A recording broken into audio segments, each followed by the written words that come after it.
Good morning, everyone, and welcome to the 15th meeting of the Local Government and Communities Committee. Can I remind everyone present to turn off mobile phones, and as members, papers are provided in digital format. You may see some of us using tablets during the meeting, so that's what we're doing. With apologies this morning from Alexander Stewart. Unfortunately, he can't be with us this morning. And move to agenda item 1, Local Government in Scotland Financial Overview 2015-2016. The committee will take evidence on the Accounts Commission report, Local Government in Scotland Financial Review 2015-2016. And I'm delighted to welcome this morning from the Accounts Commission, Ronnie Hines, Deputy Chair, Fraser McKinlay, Controller of Audit, and Martin McLaughlin from Audit Scotland, who is Senior Auditor. Can I invite the Deputy Chair to make a short opening statement? Thank you, Convener. I did have some opening remarks prepared, but the committee will probably be pleased to hear that I'm not going to stick to those. I'll just make one or two brief observations and then devote time to the questions you'll want to ask. At the risk of stating the obvious, local government finance is exceedingly complex, and I just say that because it's a kind of cautionary note to everything that we've said in the report. And the reason that we've departed from our previous practice, which the committee will know, has been to produce an annual overview report that covers not just local government finance but other aspects of local government services, governance and so on, is precisely because it's so complex, and we thought it would be better to try to devote some dedicated time and space to an exposition of some of the more obscure, if you like, but important aspects of how local government is funded. And that's why we produce this report. And the timing is no accident either. And we think at this time of the year, the value of a piece of work like that tries to shed some light on some of these issues in the context of the annual debate about how local government is funded and how the money is spent would be of greater use to the public and to the committee and other interested parties. So with that said, we're really just here to try to answer any questions the committee might have around the report, and we're more than happy to do that. Thank you very much. Appreciate that. And we'll move to our first question from Graham Simpson. Thanks, Convener. You say in your summary, all councils face future funding gaps. I wonder if you could just explain what you mean by a funding gap. Okay, well, at a later section in the report, you'll see that we try to set out the nature of the gaps that local government is likely to face in our view. I'll say one or two brief remarks, and then Fraser or Martin might want to come in behind me. Clearly, as auditors, there's a limit to how much crystal ball gazing we can really undertake. But what we're doing here is making some assumptions, partly based on what we've seen in the past, but also based on current trends, as to what is likely to happen in local government funding over the next 2 to 3 year period. And the reason that we say that there are likely to be funding gaps is because there have been. If you'd taken a similar standpoint 2, 3, 5 years ago, you'd have seen the same pattern emerging, but not perhaps quite to the same extent. And I would caution that the expression funding gaps might be interpreted by some as meaning there's some kind of black hole in local government finance. That's not what we're saying. What we're saying is that at this point in time, for councils looking to a 2 to 3 year horizon, they will not in every case have managed to anticipate how they will square off the budget as they have to do under statute, reconciling on the one hand the pressures that they have for service delivery and demand for services, and on the other hand a likely reduction in the funding. So we're using estimates and assumptions, as the report makes clear, to try to get a picture of that. And the main point that we make there is that even if nothing else were done, there's generally speaking a good cover for the first couple of years anyway in terms of the reserves. But we obviously don't think that use of reserves is a sustainable way of closing off these gaps and reconciling the difference between the expenditure requirements and the funding on the other.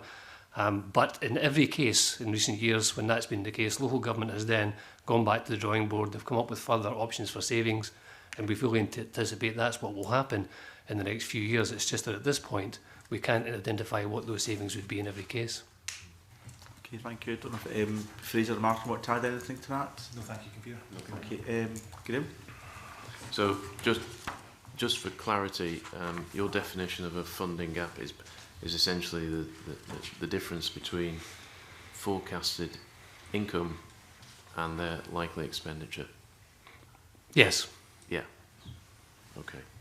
It might be useful to add, sorry, that its expenditure reduced for the approved savings in 16-17. So what we are saying is that the funding gap is the difference between what you'll spend, assuming you make all your savings, and your income.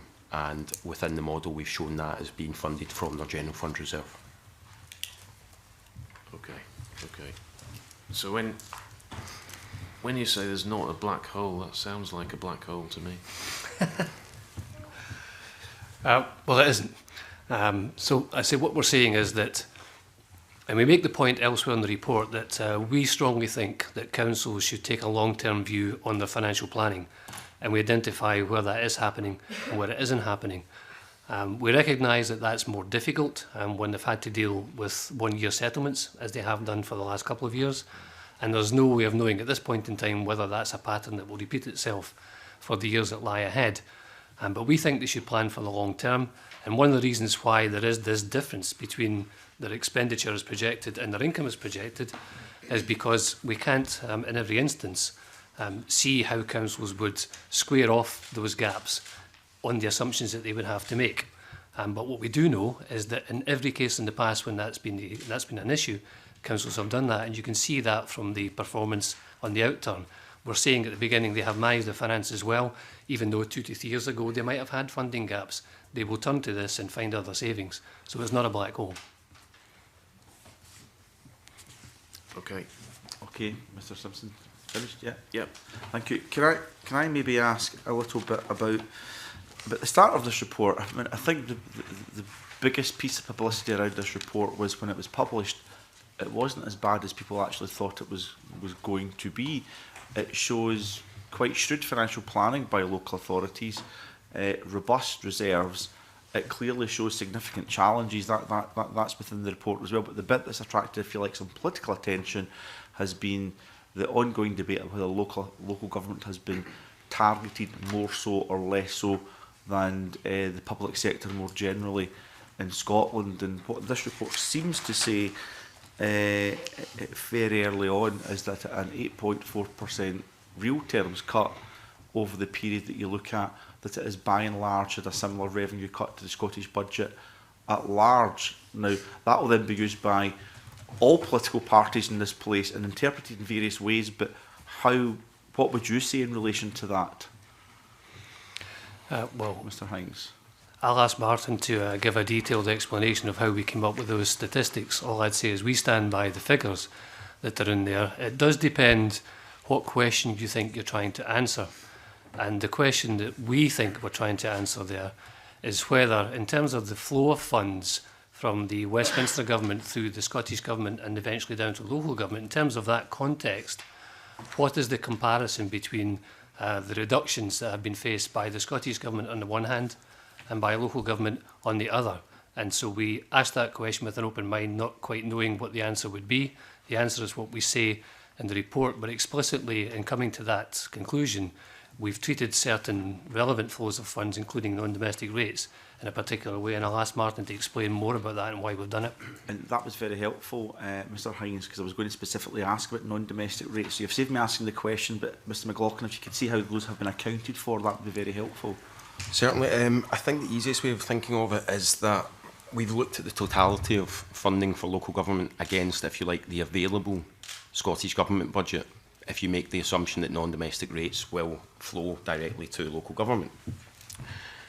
So what we found is that if you take the revenue grant funding, the non-domestic rates, capital grant funding, then you get the cut that we put in the report of 8.4%. We've compared that to the revenue del and capital del elements of the Scottish Government budget, so the spending limits, as it were, where there's an 8.7% reduction. Within that, as I said, we're looking at the total against the available, so we've excluded NDR from the Scottish Government side of it.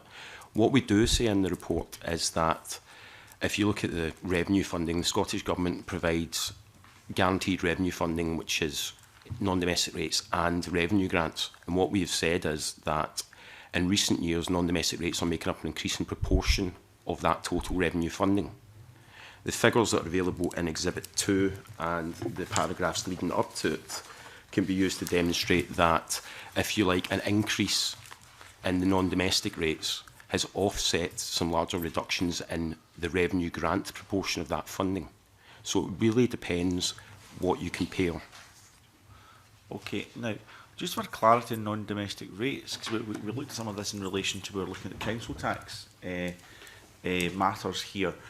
Now, the actual cash flow of non-domestic rates, they're retained by local authorities, but there's a revenue adjustment which takes into account what the government call a needs-based formula. So they do appear in the income side for councils, but not in the revenue support side from government to local authorities. If you like, the revenue support side is calculated as a total revenue support, and the grant is a balancing figure between the total and the non-domestic rates. So if, for example, a council actually, for whatever reason, achieved an increase in the non-domestic rates as to what was forecast, over and above what was forecast, then there would be a corresponding reduction in the revenue grant support, so that the totality of revenue funding is made up of those two balancing figures. Okay, so in essence it is counted.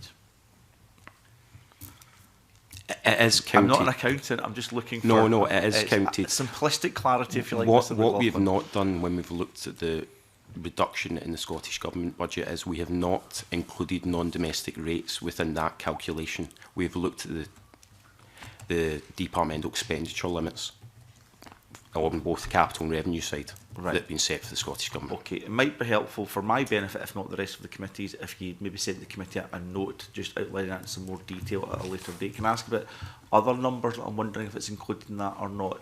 And again, we want to understand better the figures, but if you like, local authorities won't appreciate. We've seen this pleasantly surprised at those numbers given the heat around local authority budgets at the moment.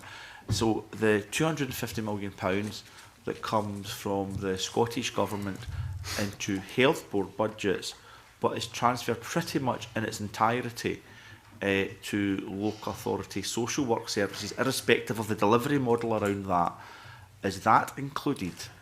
No, we exclude that because it doesn't appear within local government funding settlements, and it doesn't appear within the portfolio that's part of. It appears within the health budget. So we've excluded that because it's not explicitly within the local government funding settlements. Where you will see it is you will see it recognised within council's accounts as a source of income. Okay, I understand why. I think I understand why you've treated it that way, because if it shows up in both the health budget and the local authority budget, it could be deemed to be double counting, I suppose. But in relation to this committee, who are still doing more budget scrutiny in relation to local government and cost pressures and everything else, the Scottish Government has asserted in several occasions that the real fall is about, I think, 1%, they say, in budgets, if you include that £250 million. Now, the monies definitely alleviate potential cost pressures within local authority statutory duties, but it doesn't show up in their funding position. Would you consider doing a small piece of work just so we can either see whether the Scottish Government is accurate when it makes its assertions, or what the real position is? Because it would be helpful to this committee to better understand that. Okay. Sorry, Mr McKinley. If I can come in there, Convener. So you might remember that in our overview report that we presented to you earlier in the year, we had this very discussion, because you might remember that there was indeed some disagreement between us and the government about the numbers we came up with. Yeah. So we didn't come up with the 1% number. That was their number, and we can see how they've come up with that. But for the reasons that Martin set out, that £250 million did officially go into the health budget. And then beyond that, Convener, I think there is debate out there about exactly what then happened to that money. And I think you heard some of that in the committee just a few weeks ago when you had what looked like a very interesting discussion with folk from local government. So we're trying to keep, and I take your point about simplicity and clarity, we're trying to get to that, but it is very complicated, and it is further complicated, I have to say, when government say, well, this money's kind of for local government, but we're putting it into the health budget. So we're not including that for these numbers because in practical terms, it wasn't, and as you well know, at least half of that money or thereabouts was taken up for the living wage element as well. So for those reasons, we've excluded that from our calculations in terms of the local government settlement. Would you consider doing a piece of work around that? because I mean, we're here as committee members, but we also sit as party members in plenary sessions of the chamber, and we latch on to these numbers to make the most convenient use of our debate during debates for whatever political party we happen to represent. It would be quite good to have clarity from a committee point of view on what the impact of those numbers have been. Well, the Commission has already produced a report on health and social care integration, which is the first of 3 reports we intend to produce there. The second one, which will be due in the next year to 18 months, will look at, amongst other things, what's happened with the new authorities, the integrated joint boards in the early stages of their development. Part of that will have to be what funding actually flowed to them, from where, and how was it used and how effectively was it used. So of necessity, we will have to look at, I think, the questions that you're asking. At this stage, all we've been able to say about the joint boards is that they also are complicated, partly because of the governance that surrounds them. So compounding the complications that we've already described around local government finance, we have the complexities of the governance of these bodies, and until that settles down, we won't really know for sure how much money did flow into them and for what purpose it was used. But we will certainly be looking at that as part of the next phase of that work. Okay, I'll maybe move on a little bit. I just want to, because Spice prepared a really helpful briefing in relation to getting beneath some of these numbers. I want to put a couple of those questions on the record as well before I bring my colleagues in. So, can we ask how you account for the transfer of police and fire powers and associate funding in the year 2013 to make figures comparable between different years, and whether your approach here differs from that of the Scottish Government? Martin, well, up until the point where they were transferred from local government to central government, there were elements within the local government funding settlement that included police and fire grant. So our approach has always been to use draft budget documentation to remove the police and fire budget from that. We slightly altered our methodology this year because, as well as the overall grant for those services within the funding settlements prior to 13-14, apologies, there were elements of ring-fenced funding, commonly referred to as top slicing, for police and fire pension costs, to better, if you like, create the distinction between the two funding flows. We've now removed that from our prior year figures. It differs slightly from some of the work I've seen Spice do, where they've taken the opposite approach, and from 12-13 onwards, they've added in the police and fire funding back in to compare it on that basis. But both are equally valid, in my opinion, but we tend to do it in the approach that we take so that it ties back directly to the settlement figures. So the key thing is you exclude the figures irrespective of where it appears in the budget line, so we're looking at comparable figures throughout the years. Is that yes? Yeah. See, that's simple and clear for me. I like that answer. Final point I wanted to ask was why the figure for the revenue reduction since 2010-11, which is deemed to be 6.8%, is different from that cited in the local government overview report published in March 2016, which is down 11%. And that wasn't my reading of those reports. That was information prepared for us for this committee, but it's been pointed out that there's a difference there, and an explanation around that would be quite helpful. Yep.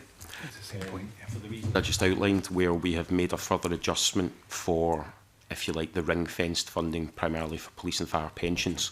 So that is the net effect of reducing the 10-11, what we classify as local government funding 10-11 by approximately 300 million. That follows through to, if you're comparing the current year to 10-11, then obviously the corresponding percentage reduction is reduced. Within the funding settlement, although they're comparable across years, there's elements of funding that for ring-fence national priorities or other ring-fence reasons which go in there. So although we treat it as total local government funding, there are discrepancies to what's included each year. We felt this year, in order to better separate the impact of police and fire being reclassified, we would go back and look again at our earlier figures and adjust for the top slicing, as it were. Okay. Can I clarify on that? Yes, of course, Lynn. Thanks very much, Convener, and welcome to the committee. Can I just clarify, you mentioned Mr McLaughlin, the ring fencing. So if the government, in paragraph 15 of your report, you also talk about the funding to support implementation of national policies. So is that then included in the in paragraph 14, the 8.4%? So anything that the government gives to local government for their national purposes is included in that? Yes, that will be included Okay, in the thank totality of the funding. We have outlined in paragraph 16 of the report and in the footnotes to Exhibit 2 some of the larger elements that perhaps don't appear in each year. Thank you. That does. I'm just going to leave this sitting. If you could maybe come back with a note, and I know Mr Whiteman wants to come in now, but it did make me think about what is a national or local priority. We've got the £100 million attainment funds that are going to be raised each and every year. A national priority, locally raised, but education is a statutory duty of local authorities, so it's not always clear what's national and what's local. We've got city deals coming into the mix as well, with our support from Westminster and Scottish governments in relation to that. Some of that could be dealing with projects that local authorities may have commenced with anyway, therefore alleviating other financial pressures elsewhere.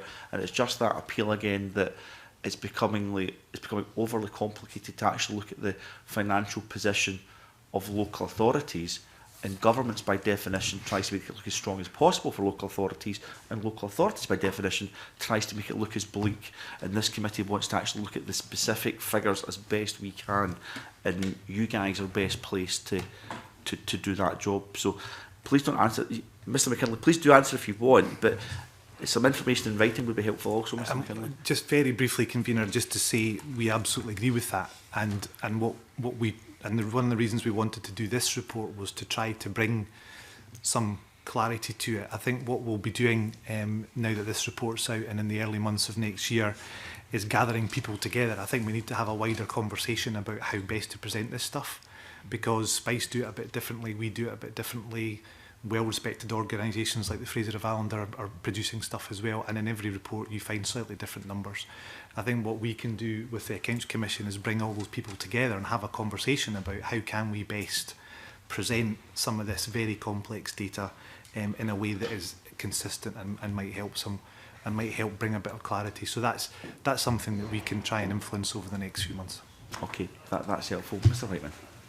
Thank you, Convener. Thank you for coming.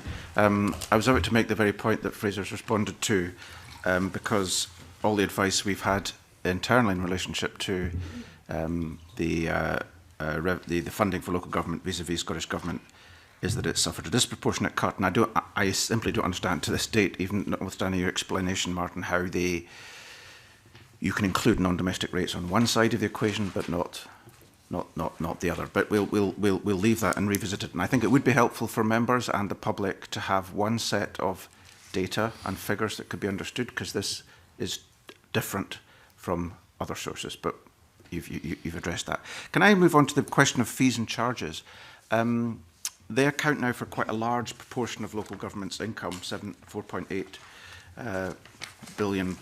Have you done any investigations into the extent to which those have grown, where the particular growth has been in different services, etc.? The short answer is no, we haven't as of yet. One of the reasons that we thought this piece of work was worth doing in the separate way that I described earlier is because it allows an opportunity to kind of peel the layers of the onion a little bit, and fees and charges are, as you say, a significant component. The hypothesis, I suppose, might be that in the light of other funding pressures, that councils have increased fees and charges in order to avoid cutting services, but that's all it is at this stage. We don't have the evidence to show that one way or the other, and because we don't, we're minded to do a dedicated piece of work as part of our performance audit programme, or indeed looking in more detail at this particular, at an overview level, as early as next March when we produce the overall report on local government, because we think it is an interesting issue. If I can just take a slight aside, we know that south of the border, where the funding pressures, if anything, on councils are more extreme, that there has been a significant increase in fees and charges there as a way of avoiding some of the worst cuts that they might be faced with. Now, there's no way of saying at this stage whether that's happening to any extent north of the border, but we think it's an interesting area to look at. And we do know that our sister organisation in Wales has had a detailed look at how fees and charges in local government there have been treated, and there are very interesting questions, not just the level of increase if there's been one, but actually the policies, the strategies and so on that inform the fees and charges. So we think that's an area worthy of investigation. But at this stage, all we can tell you is what we say in the report here, namely that they are a growing component, a significant component, but we don't have a breakdown. The other key thing that we say in the report is that the current way of accounting for fees and charges is less than wholly satisfactory. From our point of view, it's difficult to pull fees and charges of themselves out of the local authority accounts because other elements of funding are in there, which we probably would not regard as fees and charges, but they're accounted for in that fashion. So we would like to see some changes to that going forward, because that would help with our work, and I think it would help the public to understand what's happening with fees and charges in their area. Okay, thank you. That's useful. I think the worry for me is that, and many of us, is that fees and charges are a flat tax in a sense, and they're regressive. Moving on, I just want one final question, Convener. I think I raised in an earlier session what your thoughts would be in relationship to the establishment of a fiscal framework for local government funding, similar to that which exists between the UK government and Holyrood, to provide some certainty. I mean, you've identified a funding gap, and one of the problems with local government planning its finances is it's never entirely sure what the consequences will be of actions that it takes at its hand vis-a-vis national policies that government may want to implement at another, and that leads, in my view, certainly to a degree of uncertainty going forward. Have you had any further thoughts on that question? So I think, like we said last time, Mr Whiteman, clearly it's for Scottish Government and local government to decide whether it's a version of a fiscal framework. I think what we would say is that anything that helps clarity and the ability to long-term plan is a good thing. So whether that's a framework or a set of assumptions that could be set out, or what that is, I think it should be up for debate. But certainly anything that helps, in this instance, councils, although I have to say we say the same thing about health boards and other parts of our work too, anything that helps that longer term and more strategic financial planning has to be a good thing, because while we absolutely recognise the challenge of doing it in a world where we're having annual settlements, if anything, we think it makes it even more important that councils are able to plan for the medium and long term. So I think that's where we get to. Thank you. Okay, Elaine's there. Thanks very much, Convener. Can we go back to fees and charges for a moment, please? The overall report seems to indicate, and I think you said at the beginning, Mr Hines, that the state of financial health of councils is perhaps not as dire as might have been thought previously. However, I wonder if you're going to be looking into fees and charges, is that perhaps due to councils managing cuts? So looking at things like the loss of staff, and if you lose staff, obviously you have big costs at the beginning, you may save further down the line, but if you're losing staff, then people are losing their services, because a big part of what local government does is provide its services through the people that it employs. So would that be part of this? Is it something that you would be looking at? As part of a review into fees and charges? As part of it, yes, and taking that across the whole state of council finances, if you like, because I presume it has to fit in with that. If you're reviewing fees and charges, you would be fitting in as part of that whole picture. Well, we haven't yet sat down and specified the piece of work that I described earlier, so I couldn't say for sure whether we would include workforce issues as part of it or not. What I would say is that they're both quite significant and largely distinct elements of what councils have to do, just to set their budget every year, but also to address the kind of reductions that they've had to make in recent years. The lion's share of the reductions that we see councils making do impact directly on the workforce. We've commented on that in previous reports. We touch on it again here.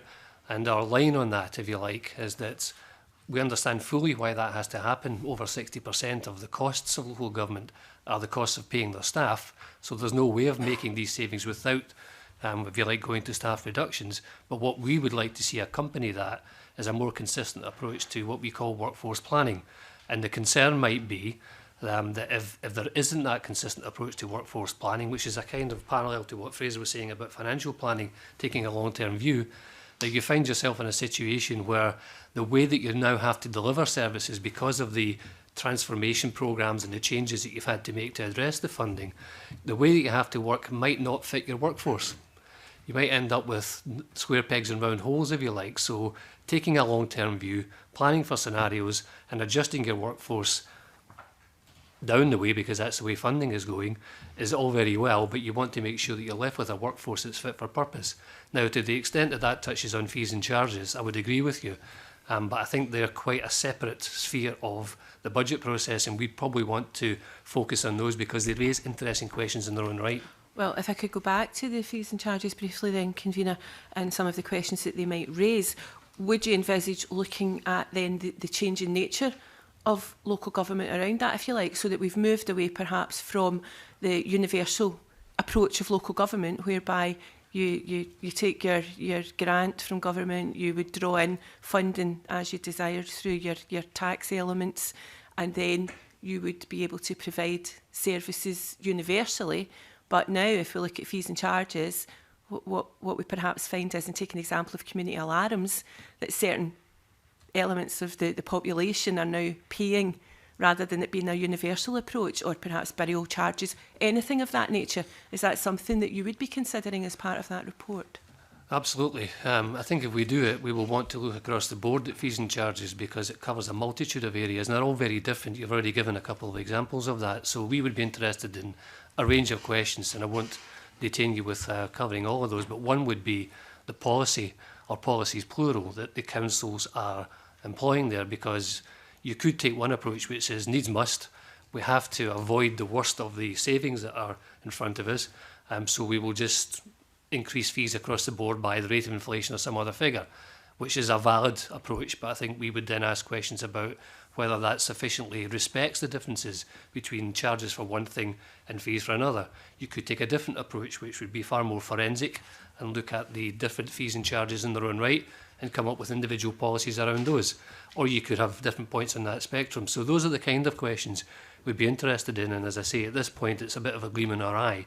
But this report points out, I think well enough, why we would want to look at that, because it's such a significant part of funding overall. And as other elements reduce, of necessity, fees and charges go up as a proportion. I think that's something the committee would be interested in coming back to. Certainly something we can consider. Kenneth Gibson? Yeah, I would certainly endorse that. Certainly something I'd be interested. I'm sure we all would be. I mean, I think what's really hits you between the eyes is the fact that the service income fees and charges at 4.8 billion is significantly higher than housing and council tax income combined of 3.3 billion for local authorities, more than a quarter of the total. And we hear often that local government, apparently only raises about 20% or less of its income, but this graph seems to suggest it's slightly more than 40% if, when one includes fees and charges. But the question to move on from that was just about something else that you said, Mr. Hines. You talked about the in response to Elaine about uncertainty going forward, and in terms of paragraph 72 to 74, you emphasise the importance of good financial planning and management are required to ensure the impact of spending decisions is fully understood. And you say it's imperative that they have these long-term financial strategies, and the absence of indicative funding should not prevent councils projecting future income and spending. But you go on to point out that 3 councils, East Renfrewshire, Glasgow City Council and Highland, do not have a financial strategy covering the medium or long term. What's the potential impact of not having that financial strategy in place? Well,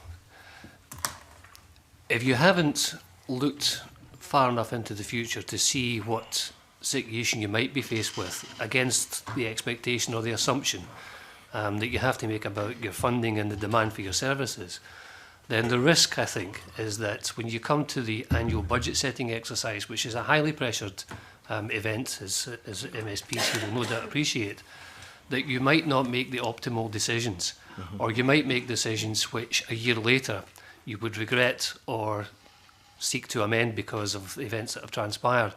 Now, we can't say that we've got evidence on an individual council basis of that kind of thing happening. It just seems to us to be a prima facie risk.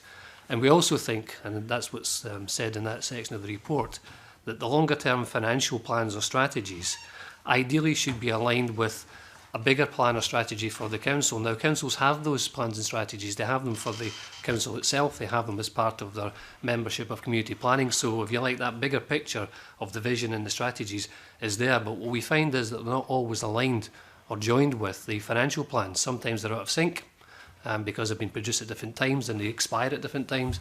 Sometimes the connections that could be made there aren't made there because they're treated as separate exercises. And that also seems to us to compound the risk that the savings that you have to make on an annual exercise through the budget will be the wrong ones or not the best ones because you haven't looked at them in the context of a financial plan that clearly marries up with your overall strategy. So those are the kinds of risks. And I wouldn't single out those three councils and say that they are more at risk in that regard, but we do think that it's fair to point out that some councils are able to look beyond the 1 year horizon, and there's no reason therefore why all can't do it. It seemed to me, given what you're saying, that these three local authorities would be at greater risk. I mean, surely if there's no financial planning, as you've indicated, then that could indeed mean greater pain than would otherwise be the case. It could mean, you know, you find yourself with a mismatch between the staff required and the resources available to pay them, and indeed the service demands that are put on them. So surely we have to do more to encourage all local authorities to take forward medium and long-term financial planning. Agreed, and that's very much the message that we've been communicating in this report and some of its predecessors as well. Okay, thank you. Okay, can I maybe just mop up a couple of things that I wanted to ask about before we close this session?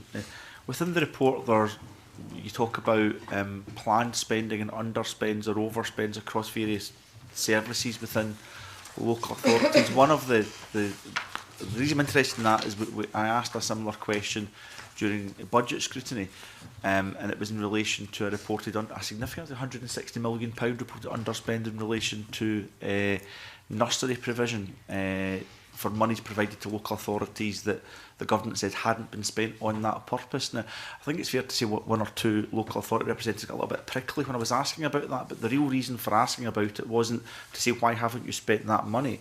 It was more the dynamic about, you know, if you're given monies for one particular function at a local authority level, if you can do that efficiently, underspend on it, and transfer that from one service to another, that is a good use of resources. I wouldn't be quibbling with that at all, I have to say.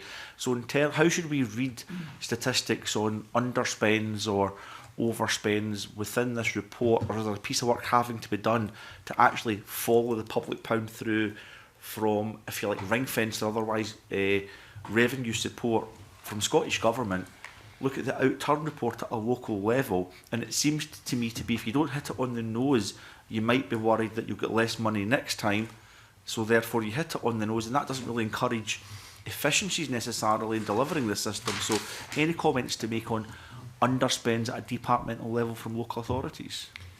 Yeah, thanks, Convener. I think there's two slightly different things at play there. One is, and this would require a specific piece of work, I think, where money, that some of the amounts of money we've referred to earlier that is given from Scottish Government to local government for specific purposes, and the extent to which that is then spent on that specific purpose and the extent to which that over or underspent is one thing. I think what this report focuses mainly on is, if you like, the more general overspend and underspend position, and if it'd be helpful to the committee, we can write to you with a bit more detail about some of the individual service areas that are obviously make up the likes of Exhibit 5, where we talk about the overall underspends and overspends. It's a very complex picture, and there are some patterns, but there is also enormous variation across the country depending on which council you're in. I suppose our general observation is that the nature of the underspend or overspend is as important as the size of it. And for us, the thing that we're most interested in is the extent to which it's planned or unplanned. So if at the end of the year you suddenly discover that you've underspent your budget by 10%, we don't think that's a terribly good thing. If that wasn't the plan, because presumably that was money that had been earmarked to be spent on something. Equally, at the last minute, if you discover you're going to be overspent, that's not great either. If you're planning to do those things as part of a longer term strategy, then that's quite a different set of circumstances. So you kind of need to get into a more qualitative assessment of the nature of those. I think what we're trying to do here was just give a sense of where councils are overall in terms of living within their means.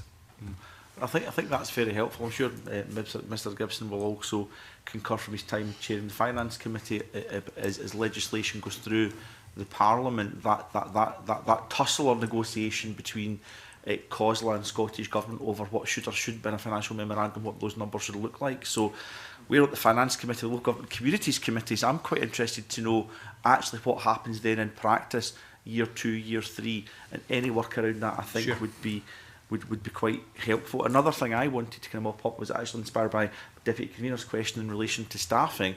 I met with striking workers from Glasgow City Council's ICT team in relation to a dispute over outsourcing and moving from employment from Glasgow City Council to a private company. I make no comment on the dispute, but the point they were making is they would no longer be employed by Glasgow City Council if the plans go ahead. Would that then show up on figures in relation to staffing cuts? Because they would still be employed. They would say potentially with weaker terms and conditions, and therein hangs the dispute. But across local authorities, there could be examples of this where headcount isn't going down, but it is going down within directly employed public sector itself, and ALIOs would sit within that as well. So any comments on that? Yes, I mean, your reference to ALIOs is apposite. One of the issues that we have to contend with when we're trying to do analysis of workforce trends is what might at first appear to be a reduction in the workforce turns out to be just what you're describing. It's a transfer rather than a reduction, and ostensibly even the same number of staff could be employed but by a different employer and therefore no longer featuring in the employment records of a given council. So we always have to have an eye open for that and make some kind of adjustment, and it goes back nicely to the opening discussion, because it really depends what question it is you're trying to answer. If the simple question is how many people does the council employ, then there's a ready-made answer to that. If the question is how many people are providing public services, it's a different answer. So you really need to be clear what it is you're trying to demonstrate. Okay, that's very helpful, and the clerk team's helpfully passed me a note to say that I should remind everyone that we'll be hearing on the 21st of December from the Cabinet Secretary and the Minister in relation to budget scrutiny, and anything that you wanted to provide. We've asked for some additional information here today. If we did get it before then, it would be helpful. No pressure there in relation to that. But the evidence session is pretty much concluded. I would like to maybe afford you the opportunity to add anything else to the record before we briefly suspend before we move to the next agenda item. Perhaps if I may, just one point that hasn't come up in the discussion, but we think might be quite significant in the context of the report. The easiest way to look at it is in Exhibit 4, where we try to demonstrate on a net expenditure basis, i.e. we've knocked off the fees and charges that we talked about earlier. But we try and show a trend there of the impact of the reduction in funding, or spending rather, in this case it's expenditure, over the 5-year period. And the simple point that I would make is that as we said earlier, there's a debate about how much of the funding available to Scottish Government is then being dedicated to local government. When you get past that stage into local government, there's a debate about how best to spend that sum of money, whatever it is, including things like your council tax. And clearly priorities come into that just as they do at the national level. So what this is really showing is that in a very rough and ready sense, there's priority being given to the preservation of some level of expenditure for both education and social care. You can see that in the diagram. But because overall funding is on a downward trend, the impact of that on other services is commensurately significant. And because they represent a smaller proportion of the spending in the first place, any cut imposed upon them is a bigger issue for them. Now, I wouldn't say more than that at this stage, other than that if that's a 5-year pattern that we're seeing, and if you tried to anticipate that the next 5 years might look something like that, it emphasises the point that we keep making about the importance of scenario and long-term planning. I think it would be better to get into that with one's eyes open to see how things might look for transportation or environmental services or leisure and cultural services at the end of that 5-year period, rather than to go through it and look back and say, this is an interesting place that we find ourselves. Okay, that is it. Well, I think, yes, I think let's, apologies to our witnesses for the next evidence session who will be waiting, but I think it's important, you raise an important point, you want to draw it to the committee's attention. I think it's reasonable to ask a brief, hopefully, follow-up question in relation to that, yeah? Well, it was, but it was also about something that hadn't been mentioned either, which affects that, I would imagine, and that was the debt. We haven't really discussed that in any depth at all, and you've mentioned you've mentioned PFI and NPD in the same sentences, so I just wonder how they actually do fit together. But one thing I specifically wondered about was, and I have to declare an interest as a member of Unite the Union, that they have been talking about the historic debt and how that affects local government finance. I wondered if you just had any sort of opinion about that at all.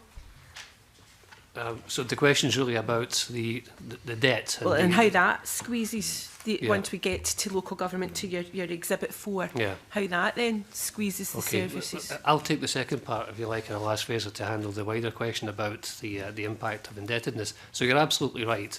If you're having to look at budget reductions, then your room for manoeuvre is a key consideration. And on the face of it, there's less room for manoeuvre. It's not to say there's none, but there's less for things that look like fixed costs, such as repayment of debt and the interest charges that go with them.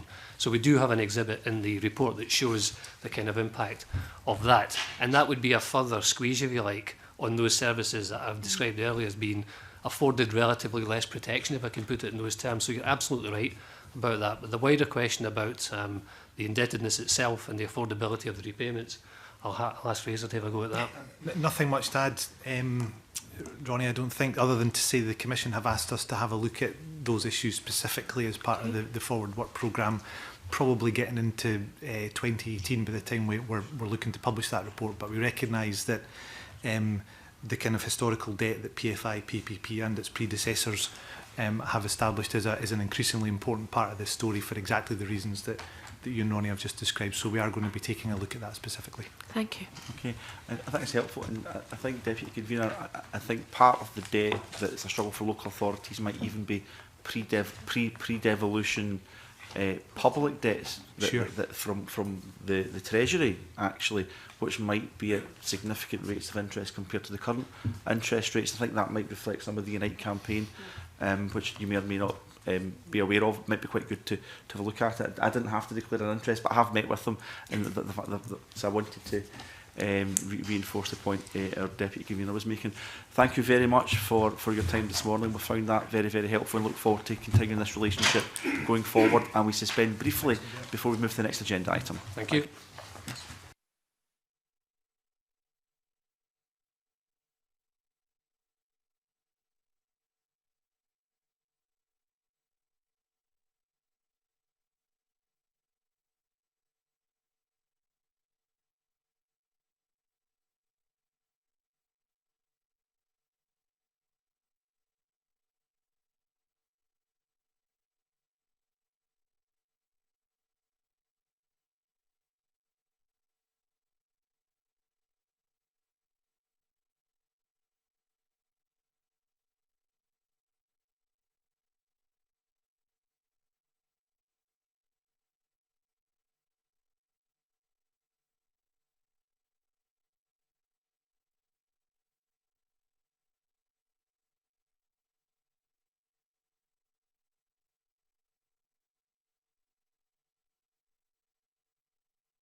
Okay, good morning everyone, and if you've been following it, welcome back. I'm sure someone out there is following this online, I'm sure.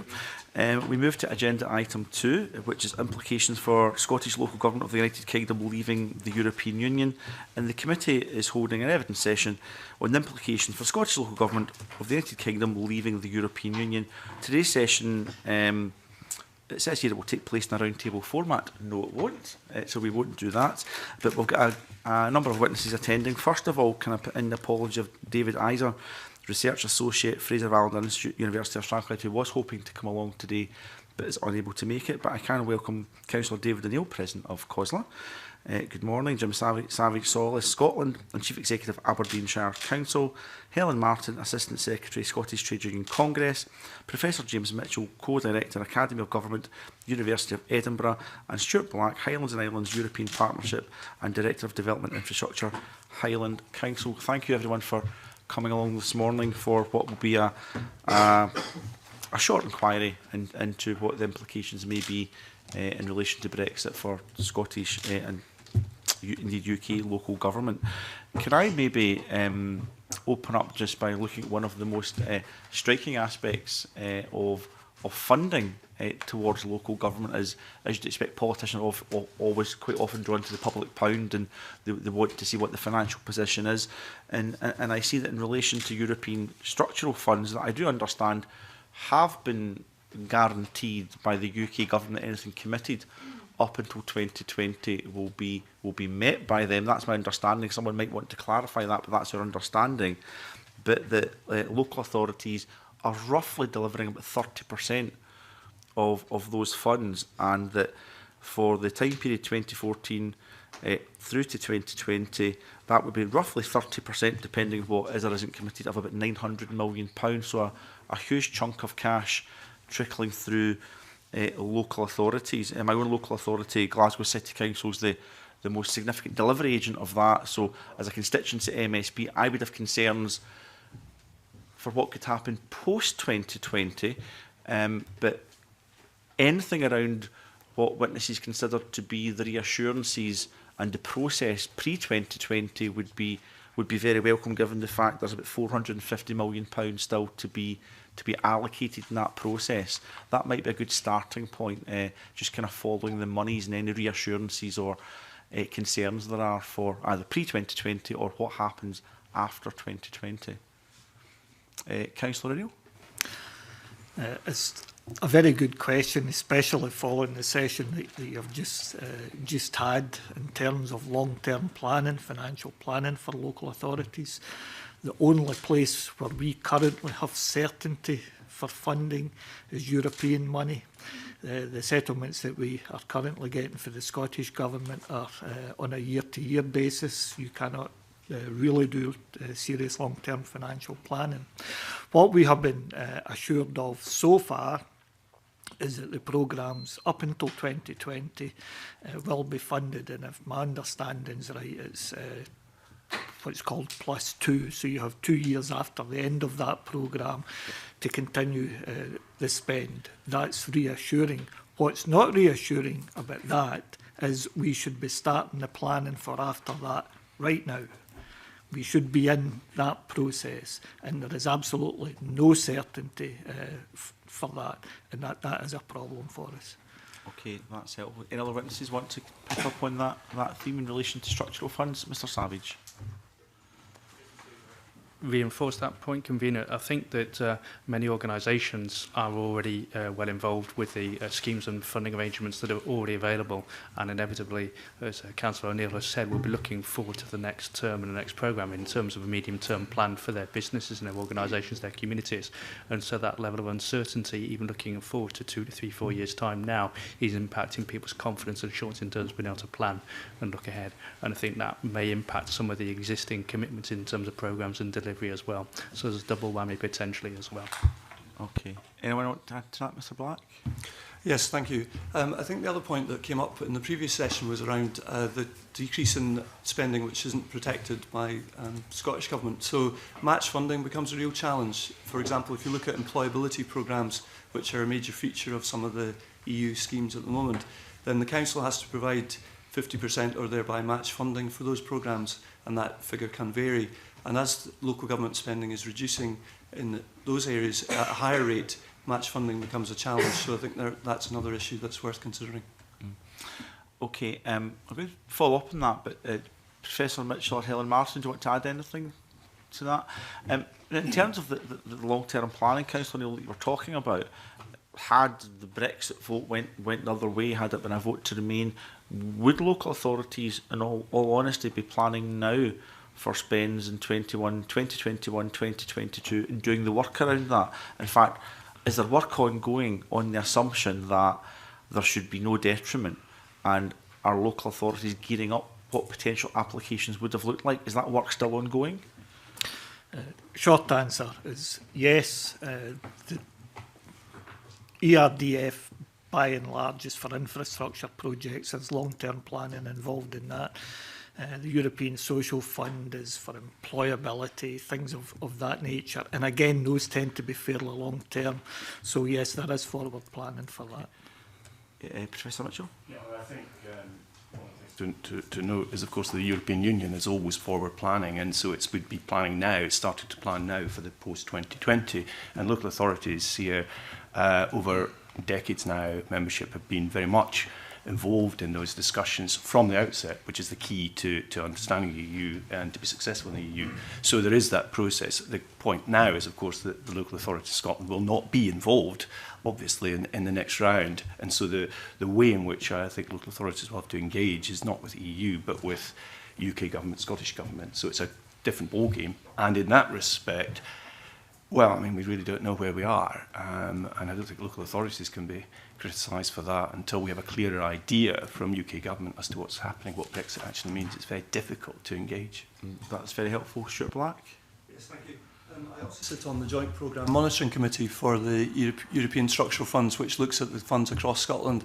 And it's interesting that there's a mid-term review about to come, or a review of the programme's implementation. Obviously, it was meant to be 2014 to 20, and we're some way into that. But there's a mid-term review process. And I actually raised at the committee what is being done to look at the post-2020 scenario, because it is a really important matter for communities who are used to receiving funding, such as LEADER, for example, community economic development funding, to have some idea of what might come after the Brexit situation. Okay, and in normal circumstances, local authorities, Councillor Neil, would be having direct discussions at a European level now as to what those structural funds would look like going forward post-2020. We're not in normal circumstances, but normally would that have been happening? And have you already been excluded from that process? Normally, it would be starting just now. Have we been excluded from the process? I'll tell you next week when the process does actually start. Okay. But what we're clear about is that we need to be engaged in long-term discussions with both the UK and the Scottish Government. Mm. Yeah, and I was going to ask a little bit more about that in a second, but I'm just trying. I suppose what I'm trying to get my head around would be if local government was still involved in those discussions, because Article 50 has not been used yet. It's not been commenced.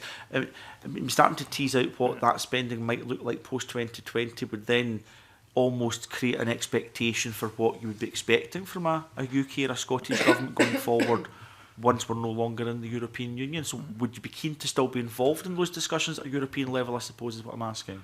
I would suspect yes. Part of the reason I suspect that is if you look at the media, where we had Phil Hammond, the Chancellor, saying recently this might take longer than 2 years, there might be a transition.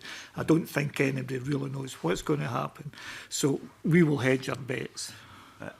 Yes, Mr. Savage. I think it's back to a point from the previous session as well, which is about scenarios. And what we have is, if we look at city region deals as an illustration of this one, is economic strategies in different parts of the country, which are covering 5, 10, 15-year periods. And so local authorities are looking forward to that extent. What we have is an ambiguity now in terms of what the funding opportunities are going to be, and therefore potentially hesitance in terms of actually quite which conversations to have with who in order to be able to deliver those strategies. strategies. So the long-term intention is there, but quite where to put one's effort into the conversations and discussions, I think is the point in question here. And it could be folly to invest all of your time and effort into one route with that uncertainty, you said, convener, in terms of quite when and how an exit may happen as well. So it is those different scenarios we're now working through to try to actually work out what's the best route forward to secure long-term funding. Okay, Professor Mitchell? I think one has to consider this not only from the point of view of the UK and local authorities here, but also from our current EU partners. I mean, the fact of the matter is the expectation is that Article 50 will be invoked early next year, that the UK will leave. That does not create conditions for local authorities here to have much impact on those negotiations. We have to be very clear and honest about that. We are marginalised, as it were, and there may well be the opportunity to take part initially, but I don't think we'll have a voice that's going to be listened to very intently, and that's not a criticism of local authorities at all, but they are in a weak position. Consider it from the point of view of any other member state. Why would you want to listen to UK local authorities post-2020? And I suppose spending so much time, energy and effort in an area that ultimately local authorities know is not going to hold the levers of spend power and influence. So it's then where you direct your efforts, and it brings us back to the UK and the Scottish governments. Has COSLA, what kind of formal efforts have COSLA made to contact and enter into a process with both the Scottish and UK governments? I think it would be fair to say that the level of engagement that COSLA is having, along with our other local government associations in the UK, with the UK government, has been excellent. The level of engagement that we've had with the Scottish government has been a meeting. Okay. Do you want to maybe expand on that any? Because I suppose the Scottish government would say, I don't think the Scottish government would describe its level of communication with the UK government as excellent, so I'm quite surprised to see a difference there in the level of engagement you've had. Maybe expand on that a little bit. Through the Secretary of State for Scotland, I mean, we are getting access to civil servants. We're getting meetings arranged with the Brexit Secretary. As I said, the 4 local government associations are working together. The English Local Government Association in particular doing a substantial body of work which they are sharing with the other 4, including ourselves. So we are getting a good level of engagement with the UK government. Okay, and in terms of the one meeting that you've had with the Scottish government, are you able to give any details in relation to that? We met with Mike Russell and Alistair Allen. That was meant to be an initial meeting. We offered to supply information, to do what we could to assist the Scottish government. COSLA actually shared the view of the Scottish government during the referendum.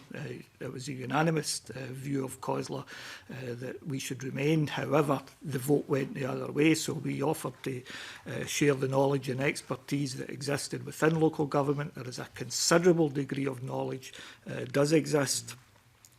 And I would say more so than actually exists within the Scottish government. And other than that one meeting that took place, I don't think there's been any engagement at all. And I apologise, we seem to be having a kind of one-on-one dialogue. I just want to mop this up, and I'll allow you guys in a second.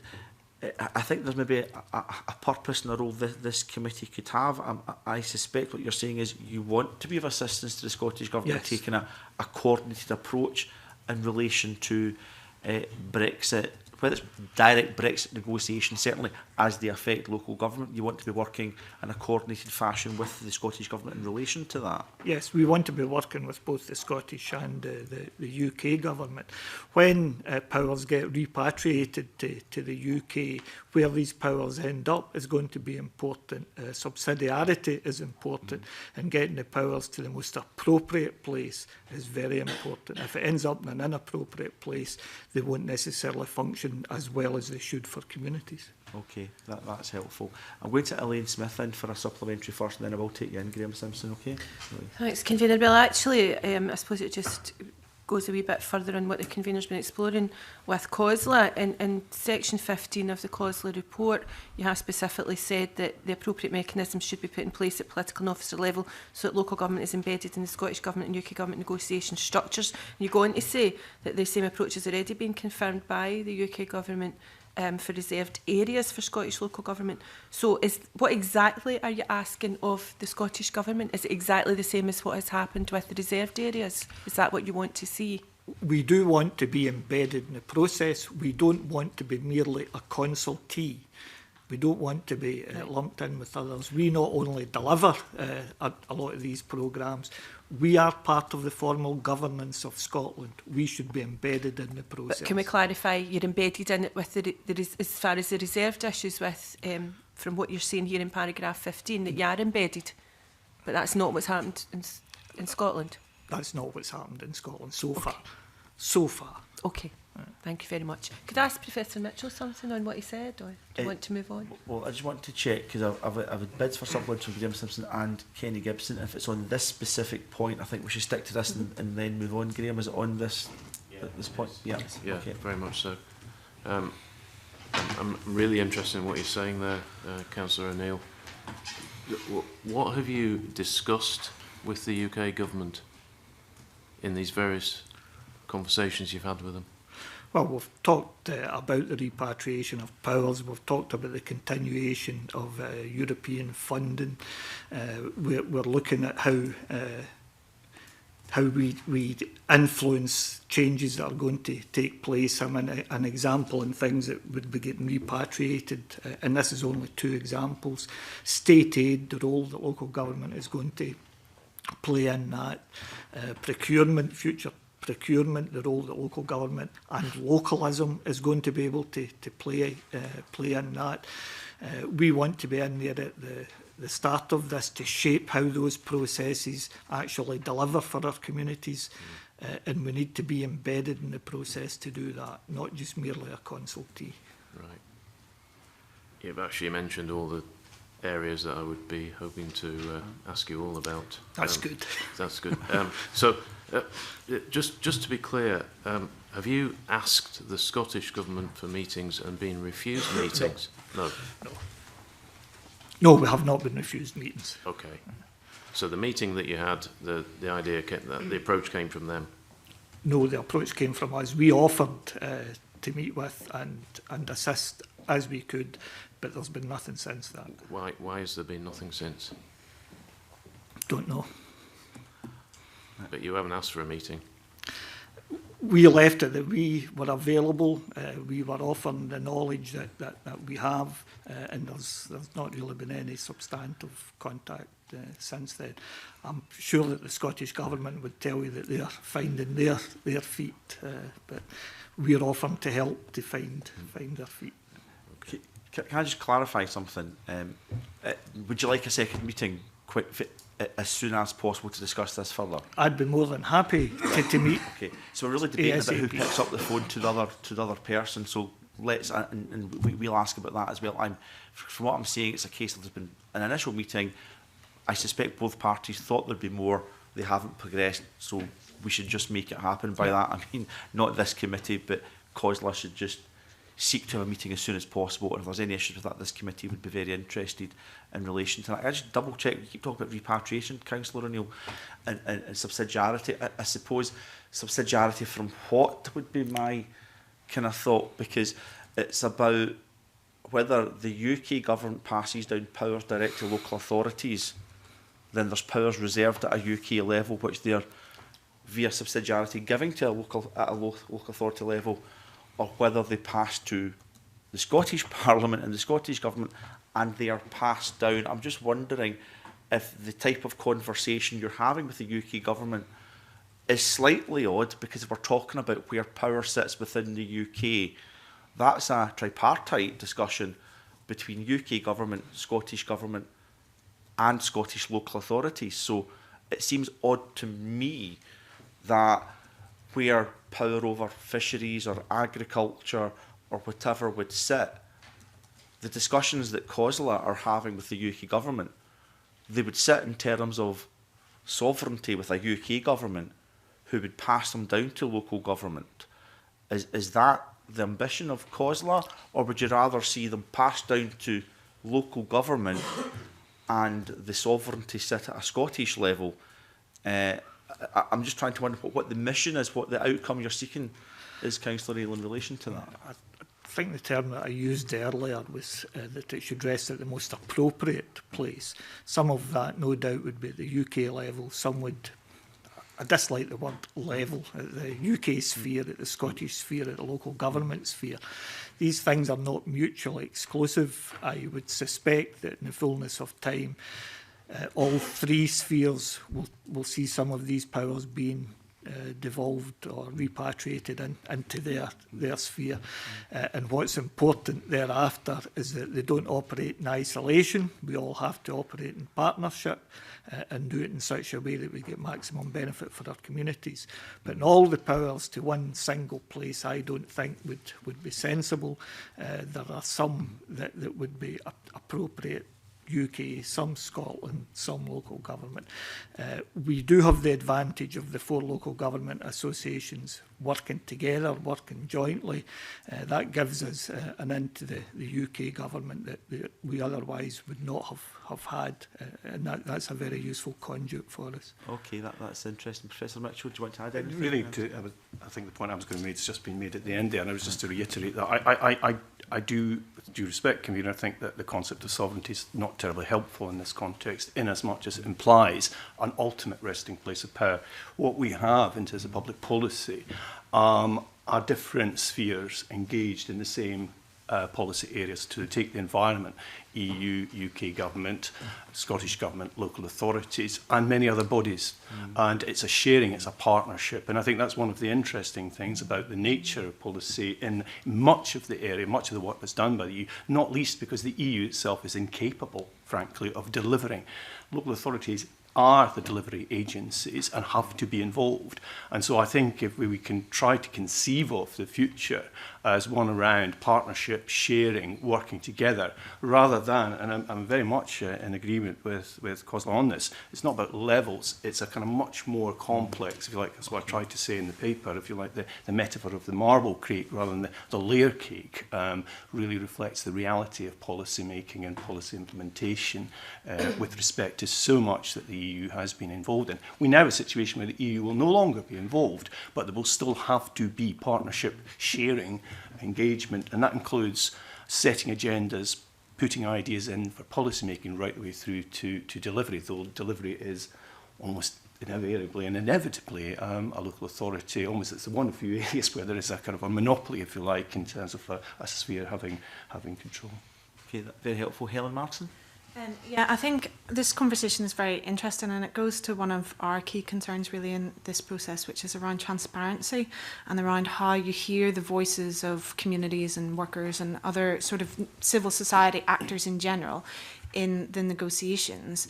We've had a slightly different experience from COSLA. We've had very supportive and open access with the Scottish Government, but very limited access with the UK government. They haven't really been interested in meeting with us or really the TUC for that matter.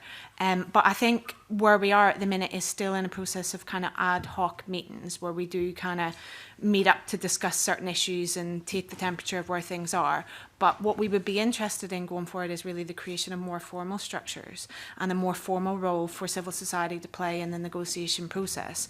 So we would like to see that really at UK level and at Scottish Government level, because I think it is very important that we do have a discussion about how society is shaped, where power lies, how we deal with a lot of the very difficult issues that are going to arise because of Brexit. And I do think that there needs to be formal processes around that, and I think there needs to be a role for civil society and actors like COSLA and local government within that.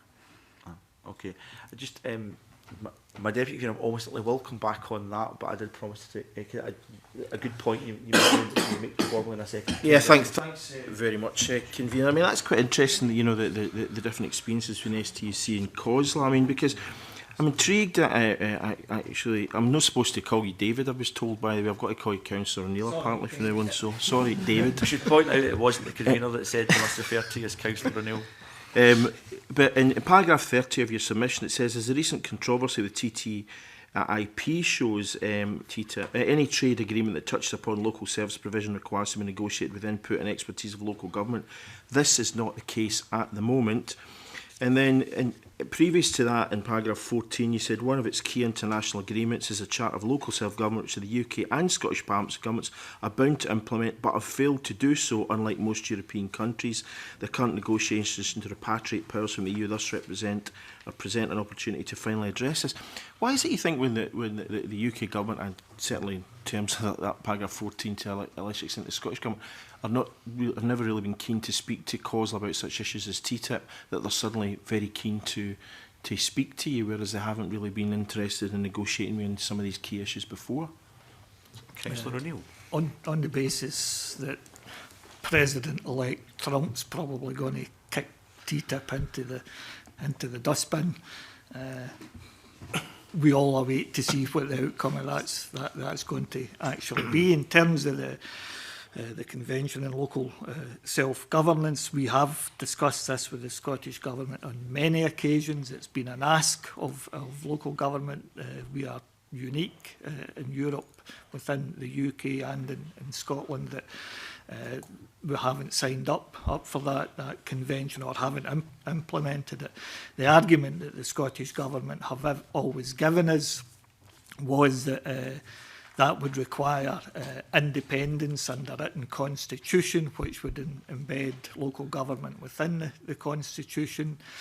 Our argument was that if you put it into legislation, that you signed up for that convention, it would require legislation to overturn that, and it would have to be an actual thought out process to do that. But the government said that could happen quite easily, and have just steadfastly refused to sign up for it. However, remains an ask of local government. Aye, but the point I was asking was why suddenly the UK government really keen to talk to you when they haven't been over issues like TTIP and the Charter of Local Self-Government, and they're clearly not particularly interested in speaking to the STC and TUC. Why is it you think they're suddenly wanting to speak to COSLA? Because the Scottish Government doesn't seem to be having that great a time of it in terms of negotiating with the UK government at this point. I must admit, I wouldn't know why they're not keen in speaking to the STUC. I mean, I share the concerns that they ought to be doing that. Perhaps the fact that COSLA is approaching this with the other 3 local government associations, the attitude that we're expressing is that we are where we are with Brexit. How do we make the best of this? Get into almost with a positive light, despite the fact that COSLA was unanimously for Remain. But as I say, we are where we are. Perhaps that's making a difference. I suspect it's more to do with the fact that the 4 of us are working together. Okay, thanks. Okay. Leave it for just now, because I want to come in on a different topic later, Kavina. Okay, Elaine Smith. Thanks, Convener. But just on that final point, because it was something that I wanted to talk about later as well, Councillor Neil, you say that we're the only EU member state without the constitutional protection for local democracy, but would that be a reserved issue? Because you do go on later to say that the UK and Scotland, but is it the UK that would have to have taken the decision to implement that? Can we just clarify, or could Scotland do it separately? My understanding is that Scotland could do it separately. Okay, thanks. I would like both of them to do it, though. Yeah, but I think it was important to clarify that, because I don't think that was clear in the paper or from the discussion. But could I also ask Helen Martin, you mentioned the involvement of civic society, and obviously you specifically talked about the TUC not being engaged at UK level or the STUC, but what do you mean by wider civic society, and how would you envisage that happening? Are you talking about some kind of committee, or how would you envisage it? Yeah, well, I mean, I don't pretend I've got a really worked up answer for this, but I do think it's important that when we go through a negotiation process, that it isn't just the UK government sitting talking to countries in Europe and having a closed door negotiation when we don't know the direction of travel, we don't know what's likely to happen, we don't know what's going to come out the other side. I would hope that we could have some sort of discussion, some sort of constitutional convention, if you will, about how it is that we bring these powers back to the UK, what the shape of our country looks like going forward, the shape of trade deals in other places, you know, and there is a role for different levels of society within that. So local government is one, trade unions are another, but there could equally be churches, community groups. I mean, there's a whole range of ways in which you can consult and engage people. But I do think it is important that this process is transparent, and I also think it's important that there is buy-in from communities and that there is an attempt to help people understand the decisions that are being made in the direction of travel that we are going in. It is not good enough that it becomes a black box and then you're presented with a final answer. I just don't think that that's healthy. I don't think it's democratic, and I don't think it would lead to good outcomes. Well, if Article 50 is going to be triggered at some point early in the new year, then is that something that you might suggest that the Scottish Government should be taking on board to lead the way in Scotland at the moment? Whether or not it's happening at a UK level, could it happen at a Scottish level in the meantime? Absolutely, because I would envisage actually, and it was remiss of me not to mention it before, that the Scottish Government should have a key role in this process too, and the other devolved governments as well, because they're a key actor in our democracy, and that the Scottish Government's position should be informed by the views of Scottish people and different layers of government within Scotland and different civil society actors within Scotland, and that should actually help the voices of Scottish people be heard within this wider debate, and I think that is important. Okay, thank you. Professor Mitchell, do you want to add to I would like to come back to the constitutional question, because I think I think perhaps using the term in different ways around this table, if you mean constitutional entrenchment, that is the right embodied in a primary law which cannot be affected by just normal law, then clearly there's not anything the Scottish Government can do, nor indeed the Westminster Government can do without a formal written constitution. The Scottish Government could pass, the Scottish Parliament rather, could pass a law which gave local authorities a great deal of power, more power than it has at present. I would be an advocate of that, but it can't really entrench that. It has no entrenchment powers. Equally, the UK Parliament doesn't have entrenchment powers. I don't think Brexit affects that in any way whatsoever. I must remember that formally the Constitution is a reserved matter. Okay, thank you. Before we move on to the next question, any other witnesses want to add anything to that? Okay, Ruth Maguire. Thank you, Convener. Good morning, everyone. We've been debating migration in the Chamber this week, so I'd be quite interested to hear the panel's views on freedom of movement and how restriction or the ending of freedom of movement will impact on local government. I suppose specifically around skill shortages and how we might address that. Yeah, and growing our economy, these types of things. Okay, Councillor O'Neill. I think there has been a marked difference in attitude north and south of the border about free movement and about growing the population. Anyone who makes use of the hospitality industry will be very much aware the number of people from out with the UK that work in that. Within our health services, the number of people from out with the UK is critical. Childcare and an awful lot of care workers are people from out with the UK. If we lose the ability to have these people coming into Scotland, that is going to be a real big problem for us. And industry certainly seems to be making that point. In the east of Scotland, the fruit growing areas, they rely very heavily on people from out with the UK coming in. It would be a real problem for the whole Scottish economy and the wider UK economy if that freedom of movement stops. Okay, thank you. Stuart Black. Yes, I think if you look at population statistics for Highlands and Islands, most of the growth has been driven by migration, and a lot of that's come from Eastern Europe. Just some figures I've got for you. Around 23% of businesses in the Highlands and Islands area have EU employees, and so non-UK employees. If you look at Scotland as a whole, in the tourism sector, statistics there show that 24% of employees in hotels and 30% in restaurants are migrant workers. So it's a huge impact on the tourism sector, and that, of course, is our biggest industry in Highlands and Islands.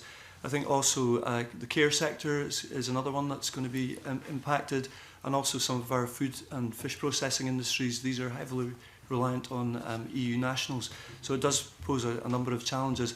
There are also very high-skilled EU migrants working in life sciences businesses, such as LifeScan in Inverness, which is an R&D company, and also, of course, in the NHS. And in my own department in the council, we actually lost a number of EU migrants following the referendum result, who said that they didn't feel welcome and they left.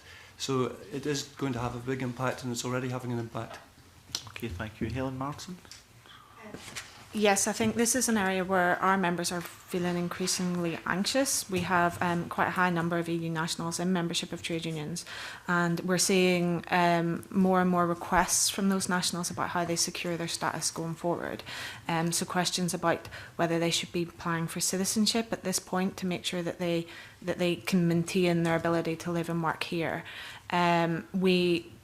We find that quite disturbing, because I think it shows that some of the reassurances that have been given by the Scottish Government in particular are not necessarily acting as genuine reassurances for workers, and that kind of insecurity is kind of maintaining within the population.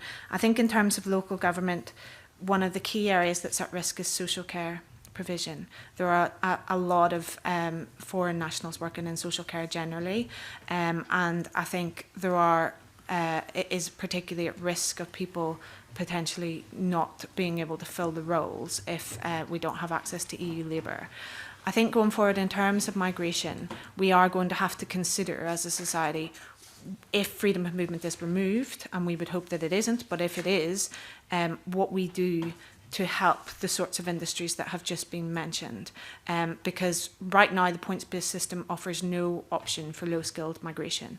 And that doesn't seem like a sustainable position going forward, given the needs of certain industries and the fact that it is very difficult to fill seasonal work in agriculture, for example.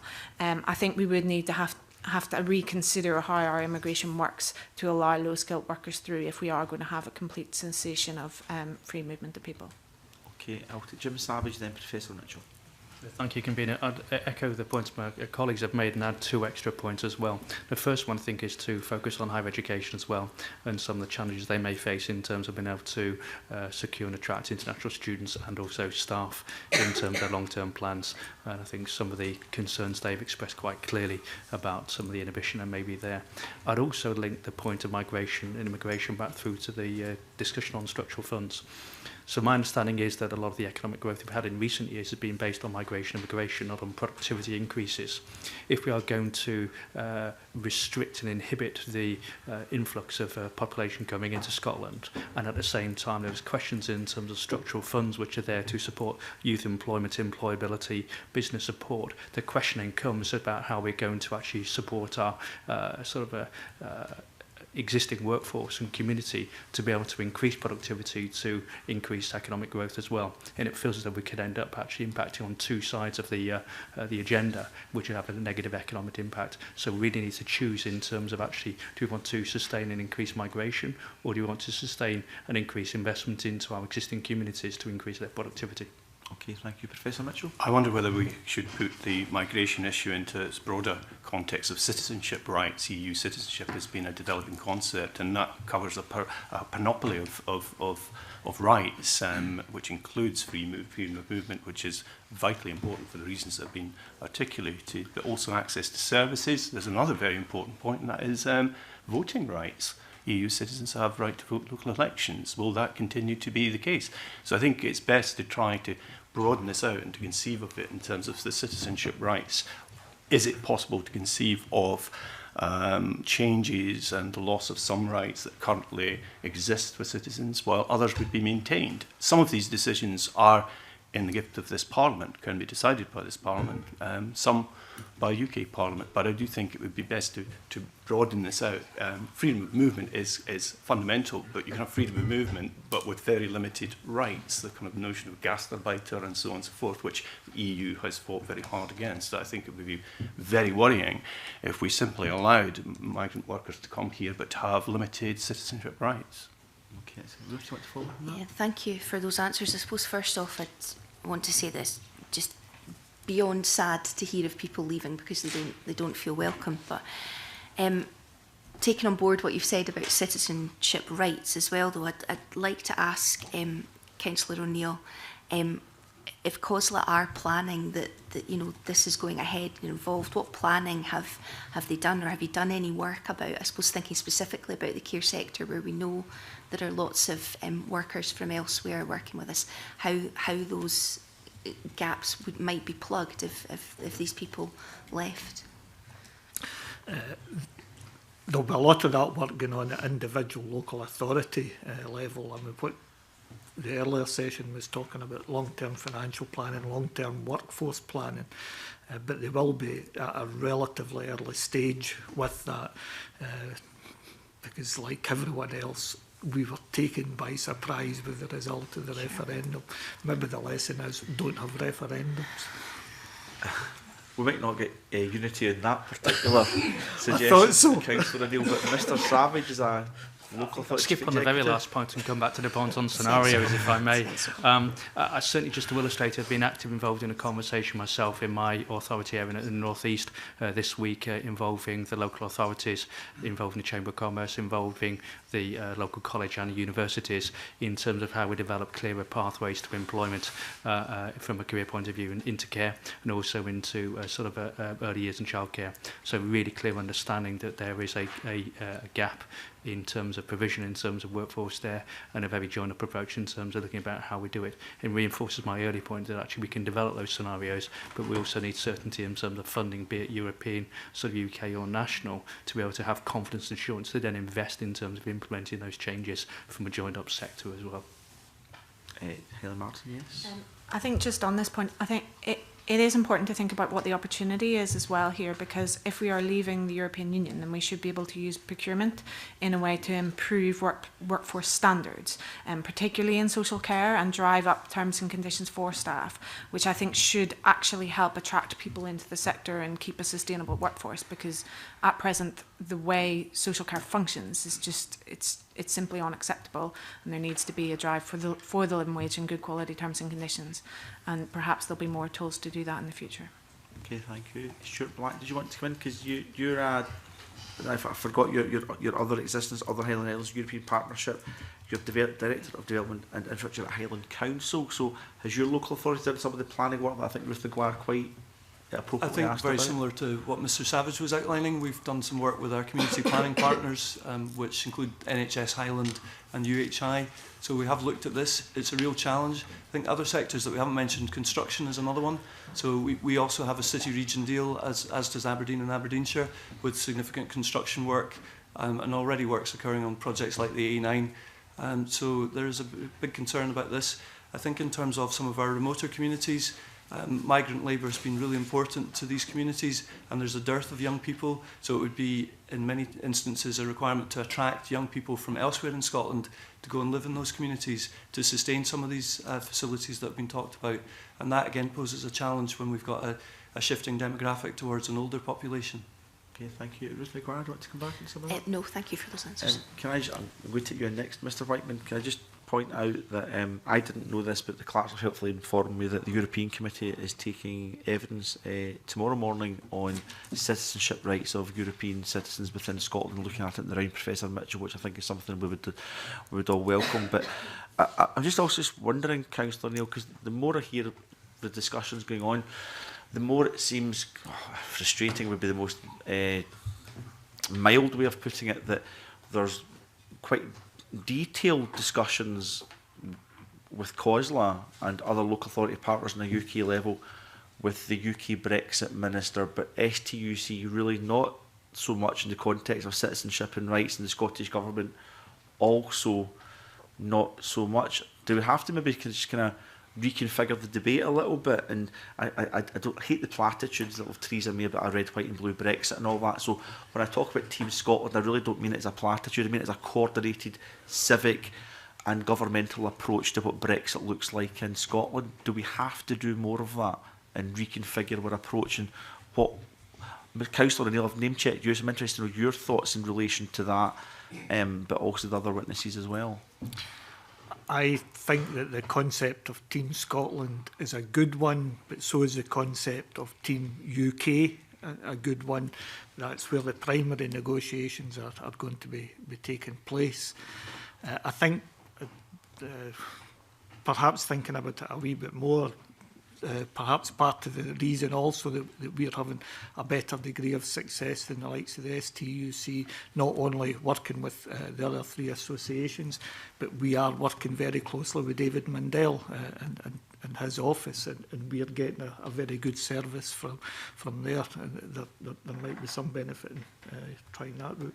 Right, but just before, exactly the point I was making would not be COSLA going to David Mandel to get success, or STUC going to David Team Mandel Scotland. to get success. I think what I'm talking about is a coordinated approach where all the civic and political representatives, where there is consensus, go forward together to put the strongest case that there can be for society in Scotland, Councillor O'Neill. And I'd be slightly worried about individual groups, including COSLA, being picked off one by one, Councillor O'Neill, by a UK government where there's maybe not that much trust from much of civic Scotland or political Scotland. So again, maybe I'll bring others in, maybe you can come back to that at the end, Councillor O'Neill, about the idea of one group being picked off over another group. Helen Martin, what's your thoughts on that? Well, I think the key here is we want to... I wasn't talking about yourself, Mr Simpson. Helen Martin. I think the key here is that we want to get the best outcome for people in Scotland, and we want to get the best economic success that we can for our businesses, and we want to maintain people's rights. And we would be interested in anything that helps us do that. I mean, we would absolutely participate in any kind of Team Scotland approach that the Scottish Government was presenting. And we think Helen Martin, forget I said Team Scotland. It sounds like a platitude. I know. That's I know not what the you. point I was I know making. what you mean. A more coordinated approach. A coordinated approach from Scotland. We would be more than happy to participate in that. We would hope that you would want to hear the voices of workers in any such approach, and we would be happy to supply that.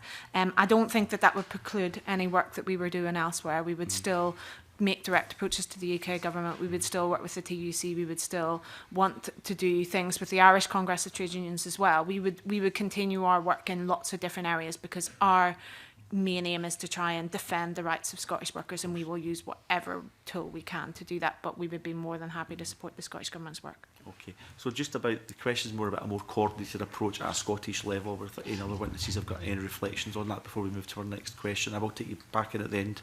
Councillor O'Neill, Mr Savage. Convener, just to observe things from a Solace point of view, we have a good dialogue with civil servants, very effective both on UK and a Scottish level, and very keen for that to continue on. Coordinated approach would be very welcomed.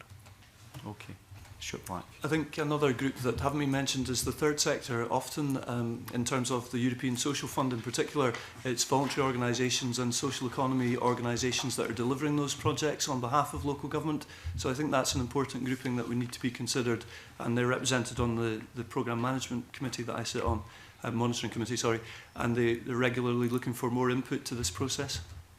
Okay, if there's no other reflections, Councillor, I'll give you the last word on this and we'll move to the next question.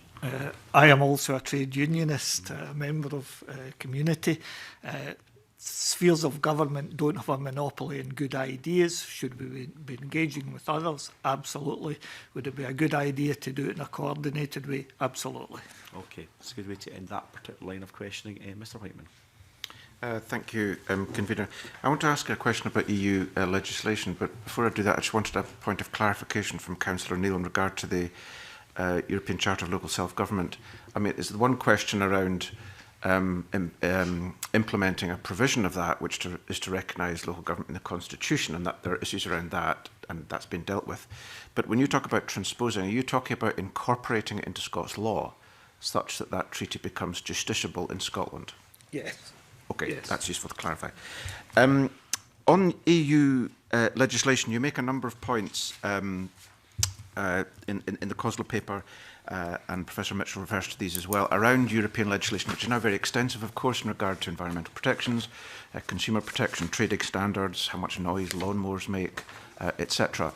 And you're clearly concerned about them because they do provide I think, widely regarded in broad terms as a net benefit to consumers and society to have these standards. But to the extent that EU legislation and the observance of it is a requirement of being a member of the single market, the extent to which we have access to our members of the single market will determine the extent to which we have flexibility about amending any EU legislation in those fields, will it not?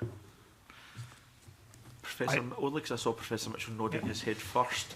Sorry, and, yes, I mean, I think one of the one likely or possible outcome of negotiations is that we will continue, if you like, to shadow EU regulations and law. I mean, that happens. Norway does that. I mean, much of Norwegian law outside the EU essentially follows EU law, not least because they want to sell their goods and services. If we are manufacturing goods and services and we want to sell it in the rest of the EU, we will have to abide by EU laws and regulations.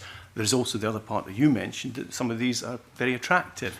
And I think in terms of just following good practice, we'll want to keep an eye on what's happening in the EU. One of the things that the EU has offered is one of these things that, in a sense, we kind of take for granted. It's immeasurable, and that is as a policy transfer field. We learn and we get best policy. Some of it isn't good policy. Some of it we would want to change, but there's no doubt at all about that. I mean, and a lot of this will come down to, and I think that's the number of the question, if I'm understanding it correctly, is the question of our relationship with the single market. I do tend to think that hard, soft Brexit are overly simplify the situation. But I do think there's no doubt that I find it very difficult to believe we would not be continuing to follow EU rules. The one problem is, of course, we won't have a voice.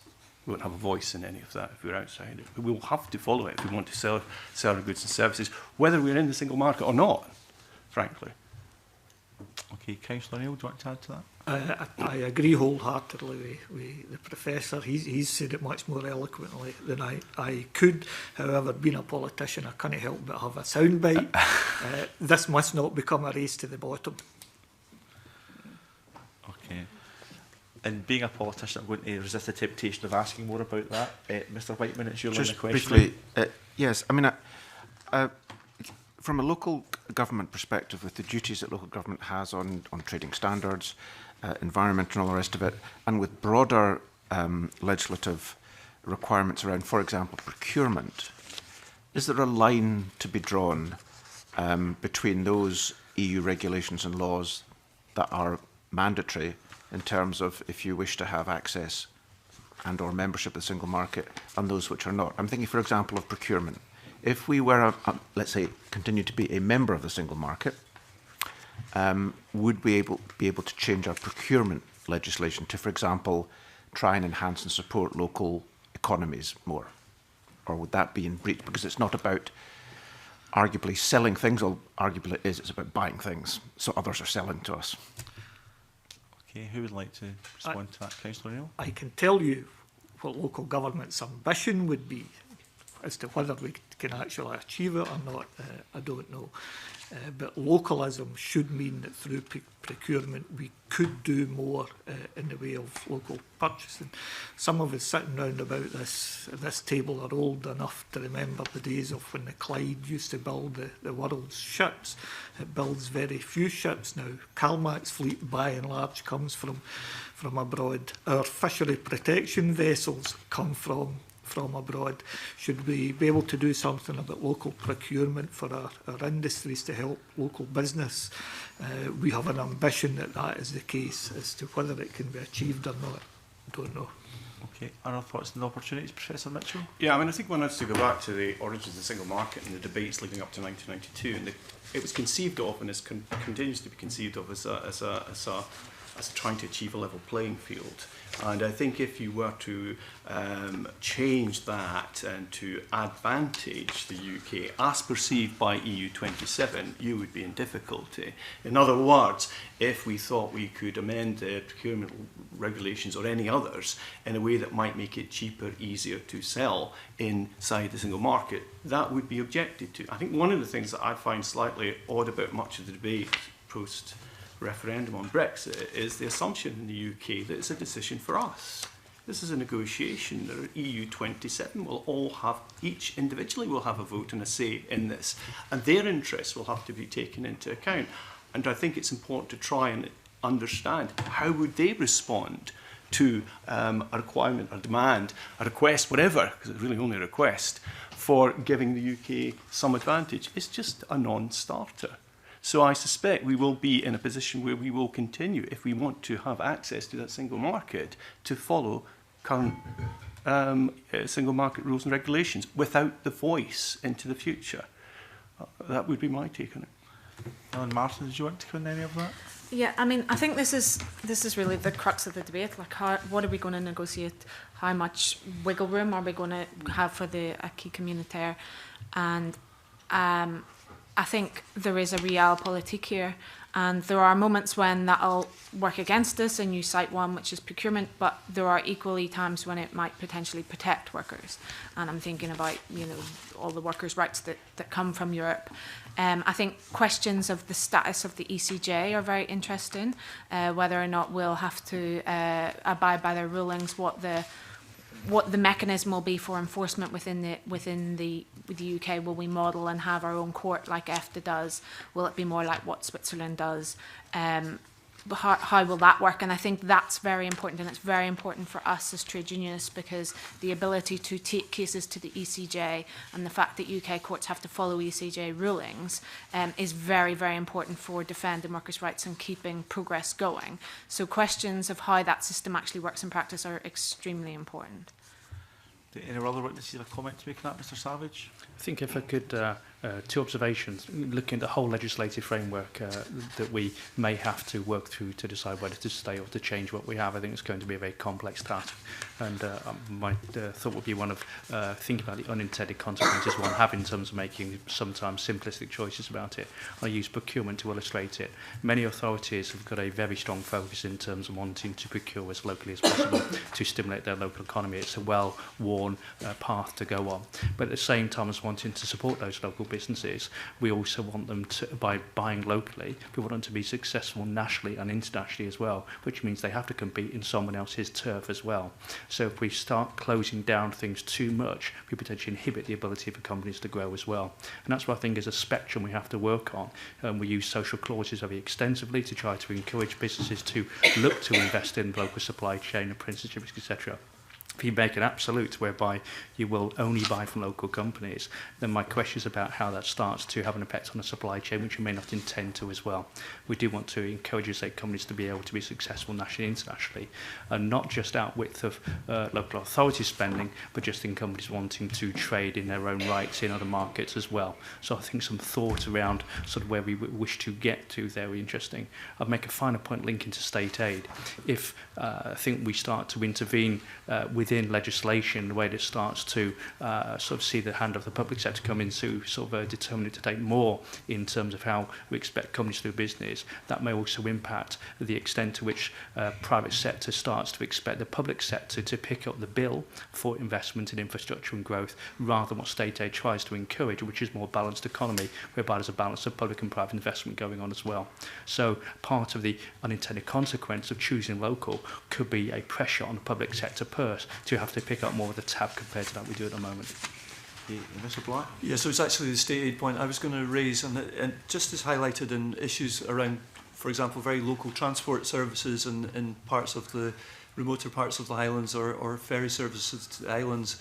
Things like community buyouts have also been affected by state aid. So there's a range of things that sit alongside procurement and state aid that I think need careful examination. Okay, thank you. A follow-up on that, Mr Waker? That's fine. Supplementary from Elaine Smith?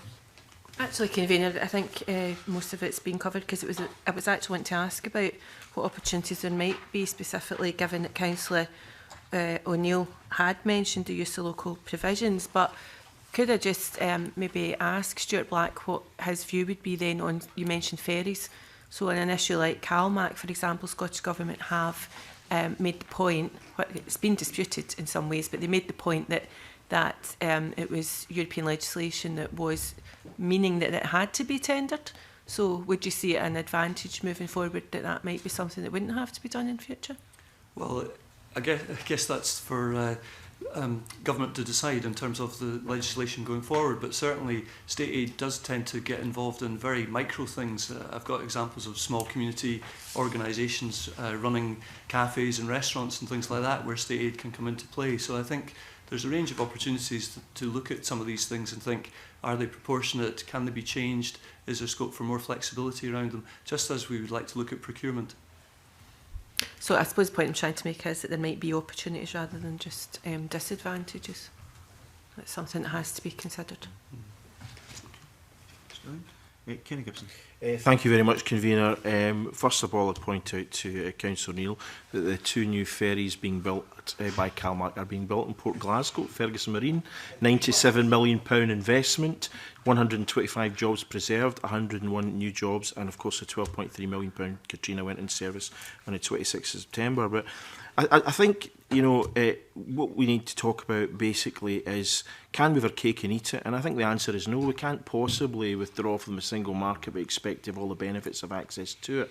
And I think that's the whole point of the single market. Now, at least 2 members of this committee are Brexiters. I'm not one of them, but there must be for local government some advantages, I would have thought, in terms of Brexit. And I wonder if colleagues can specify this. Procurement, I was going to go on, but colleagues have amply covered the issues. I mean, Helen Martin, for example, has talked, you know, about the potential to give real living wages. Procurement has been touched on, but another area in paragraph 43 talks about the possibility of greater investment being made in the rural and coastal communities to increase their economic resilience in the face of uncertainties before us. So can people just talk about what possible advantages there could be? Because whether we like it or not, we're going forward in this regard. We look to see whether we can take anything positive from it, although my own personal view is overall voting, well, the UK voting to leave, Scotland voting to stay, of course, you know, creates more difficulties than it has will resolve.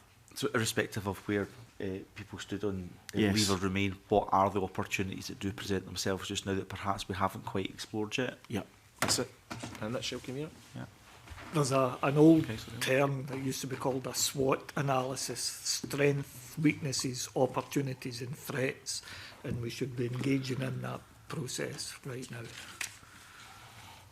Have you engaged in that process? Well, yes. I don't think Mr. Gibson's looked for a methodology. Local government is in the process of doing that right now. Every threat is an opportunity. That's another slogan. At the end of the day, I want to know where these specific opportunities lie. I think that's every threat's an opportunity. You can't have your cake and eat it. SWOT analyses, but exactly. I think the substance of the question was, can we identify some of those? They might not. They might went to a SWOT analysis and they don't fly. But what are the potential opportunities? Let's put it that way. Does anyone want to maybe have a go at that, Professor Mitchell? I think one of the areas that is worth looking at is certainly procurement. I mean, anyone who's done any work on that will be aware that there's a great deal of concern across public services in terms of procurement rules, and some of that is because of the EU.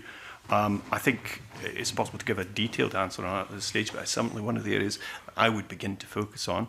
I think it's an area that you would have to be very careful in, as in all, and I think Mr. Sanchez's point is crucial. It's the unintended consequences of any proposal to alter current state of play. And also, with respect to that, I think one of the things to be constantly aware of is the view of EU 27.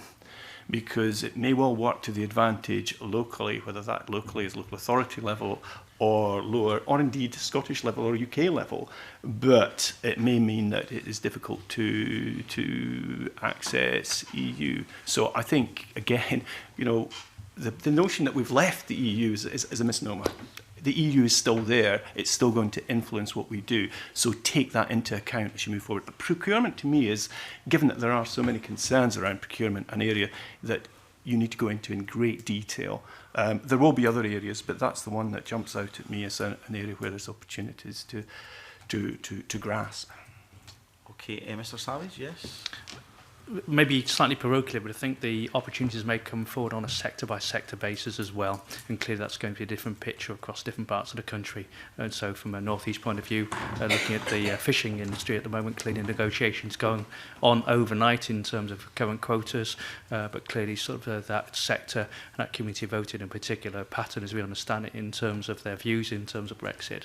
And we do envisage that, so they do envisage and see a more positive opportunity in terms of Brexit, in terms of that sector, in terms of what their quotas may be.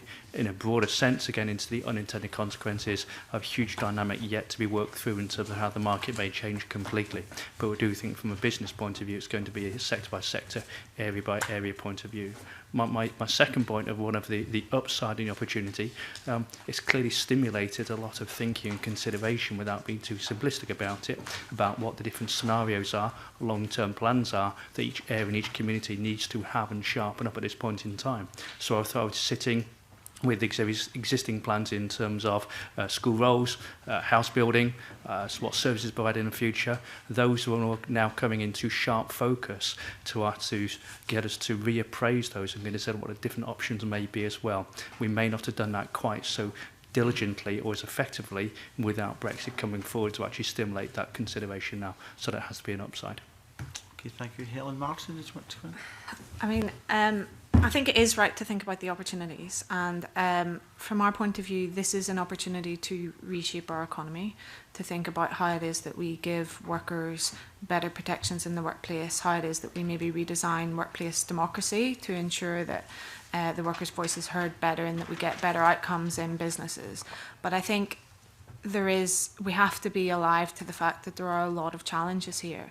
You know, the economic figures post-Brexit aren't brilliant. It does look like we're going to have some economic problems. There is a whole spectrum of analysis, and it is difficult to predict all the different scenarios that may play out. I think there is a clear direction of travel starting to form in terms of a kind of low tax, low regulation economy seems to be what the UK government's vision is. And we really would like to see the development of the UK economy in a different direction. And I think there is an opportunity there to have that debate, to think about the sort of economy that we live in, the sort of rules that we put around business. But there's also a threat that will move backwards from even where we are. Okay, thank you. Stuart Black, did you want to come in? I think one example of something that's happened quite recently is strengthening of our twinning relationships with different parts of the world. So Augsburg in Germany, for example, is twinned with Inverness, and we had a delegation across from Augsburg looking at ways that we could work together in future. They were concerned about what would happen post-Brexit, as were we. And that was a good example of something that's happened because of the impact of the vote. And they were particularly looking at the health sector, life sciences and tourism as industries we could develop stronger links between. Okay, thank you. Do you want to follow up on No, just to say, it doesn't seem that there's a lot of upside for local government specifically anyway. I know everyone was looking for straws here and there, but in terms of local government, I didn't hear much. Okay, thank you. Graham Simpson. Yeah, just really following on from that, I do agree with you, Helen Martin, that we should be looking at the opportunities. You know, we're engaged in a process here. We've got to get the best out of it. So I guess my question is, what is the best for local government in Scotland out of this process? We've covered procurement, but is there anything else, any other powers that you think could flow from Europe to Scottish local government that would be to our benefit? I think first of all, we need to see what will flow to the UK. And we don't know that. I think one of the great challenges with scenario planning is that we have no idea at this stage what's coming here. And so any scenario planning at this stage should be done, but it's very difficult when we may plan for something that's not going to happen. It really does depend on the outcome. I mean, and of course, I mean, up to a point, I understand why UK government is not willing to give a running commentary. You don't normally do that in negotiations. On the other hand, I think it would be good to have a sense of direction and a clear sense of what the UK government wants. The problem is UK government is internally divided on this. But until we have clarity on that, it's going to be very difficult. But I do think we need to do it. It will maybe become clearer towards the end of next year. But until such time, I think it's very, very difficult to look to the future in that way. And I was want to respond to that. Councillor O'Neill, did you want to add something? We need to keep to the front of our mind who we're trying to benefit here. And what I don't think we're trying to benefit is the structure of local government or the structure of the Scottish Government or the UK Government. It's communities, it's individuals that we're trying to benefit. So we need to make sure that whatever comes our way goes to the most appropriate place where it can have the most positive impact for communities and for individuals, not structures. Helen Martin. I think a lot of the debates that we've had around Brexit and even before potentially were about taking back control and about people having the ability to influence decisions that affected them on a community level. I mean, some of the reasons why my members who voted to leave did so was because they felt like decisions were taken all the way up here and they couldn't understand them, they couldn't see them coming, they couldn't influence them. So what I think is a potential opportunity is that we can have a discussion about how it is that we make communities feel like they can influence the decisions and maybe reinvigorate local government and local democracy as part of this conversation as well, because it isn't really necessarily a good outcome if we take back control but it sits at the UK government or sits at the Scottish Parliament and the community never sees it. So I think there is an important part about democratisation and about hearing people's voices and giving people powers as a result of this change. Okay, anyone else want to add to that? Mr. Jim Savage. Yeah. I think we're just at the start of the consideration to your question. From my experience, people are looking at what the macro position is in terms of the effect of anticipated effect in terms of migration, economic changes. The ambition for communities has not changed in the midst of this whole debate. We're still wanting to have strong, vibrant, economically sustainable, well looked after, sort of flourishing communities across the whole country. The question is about what and what we need to have in place to be able to achieve that has not changed either. So take the example in terms of care. I don't think that we have a list sitting here where these are the powers, as Councillor Neil said, that local government wants or needs to have. The outcome we need to achieve is a well-resourced supply chain and staffing cohort to be able to provide good care services for our communities in the way we need to. Quite how we do that is yet to be determined here, and it also comes back to the start of the conversation, I think, in terms of making sure we have a joined-up approach between all parts of the institutions and society to say how do we best pull this off between us. So there isn't a list sitting there yet to answer your question, so I understand it. Okay, do you want to follow up on any of that? Yeah, Professor Mitchell, you're right. We don't have a clear picture yet on what the UK government's ask is. But what I'm asking is what you think it should be in terms of local government in Scotland. Well, in as much as I think coming back to the kind of idea of an approach that brings in local authorities, Scottish Government and various other organisations, I think it's very important that there should be a clear consensus in Scotland is articulated, and I think that's beginning to happen. Maybe it needs to be joined together more, but my sense is actually there's probably more common ground on, for example, the single market here in Scotland than elsewhere, and I think that voice needs to be heard loudly and clearly. I mean, I think it would be really I'm going to say unfortunate, but that really doesn't capture my real feeling on this, but it would be unfortunate if we can't find a way of articulating that common voice, which seems to exist. I mean, from my point of view, I would have thought that local authorities are an ally for the Scottish Government in that. But in terms of that big, wide debate on access to the single market, that's a voice that needs to be heard. And what will follow from that, well, it depends on what UK government thinks, but that's a voice that desperately needs to be heard loudly, clearly, and as far as possible in a unified way. We certainly know from past experience that, and I'm talking really even pre-devolution, that when Scotland can unite, its voice is more likely to be heard. That has been the history of Scottish politics over decades, indeed centuries, and I think it would be good if that was possible, especially given that it does sound as if there's not a great deal of difference on the broader picture. So I would hope that that could feed into it. And as I understand, that is what the Scottish Government is trying to do. The council that's been established looks to me to be an interesting example. It doesn't have local authority representation. It may well be worth raising that. Could there be an additional member, perhaps Councillor O'Neill, I don't know. But that would be, I think, symbolically important, but also lend weight to Scottish Government's current position with regard to these matters. Mr Simpson? What would you say to that, Councillor? we're not having a three-way conversation. I believe it's no one at this table's job to offer that, so we can ask the question. We'll discuss that after this meeting, perhaps. Would you like to add anything substantive, Mr Simpson? Yes. He's just said yes, that's enough. Yes, excellent. He's on that Team Scotland approach to prepare. That's what I like to hear. Elaine Smith, you wanted to come in. Yeah, thanks, Convener. And it's back again to the Team Scotland approach and the coordinated approach as the Convener. I wish I'd never said Team Scotland now, Deputy Convener. But first, before I ask what I want to ask about that, and it's relevant, I think I just would like to make the point that my colleague made the point on the record that Scotland voted to remain, was the quote.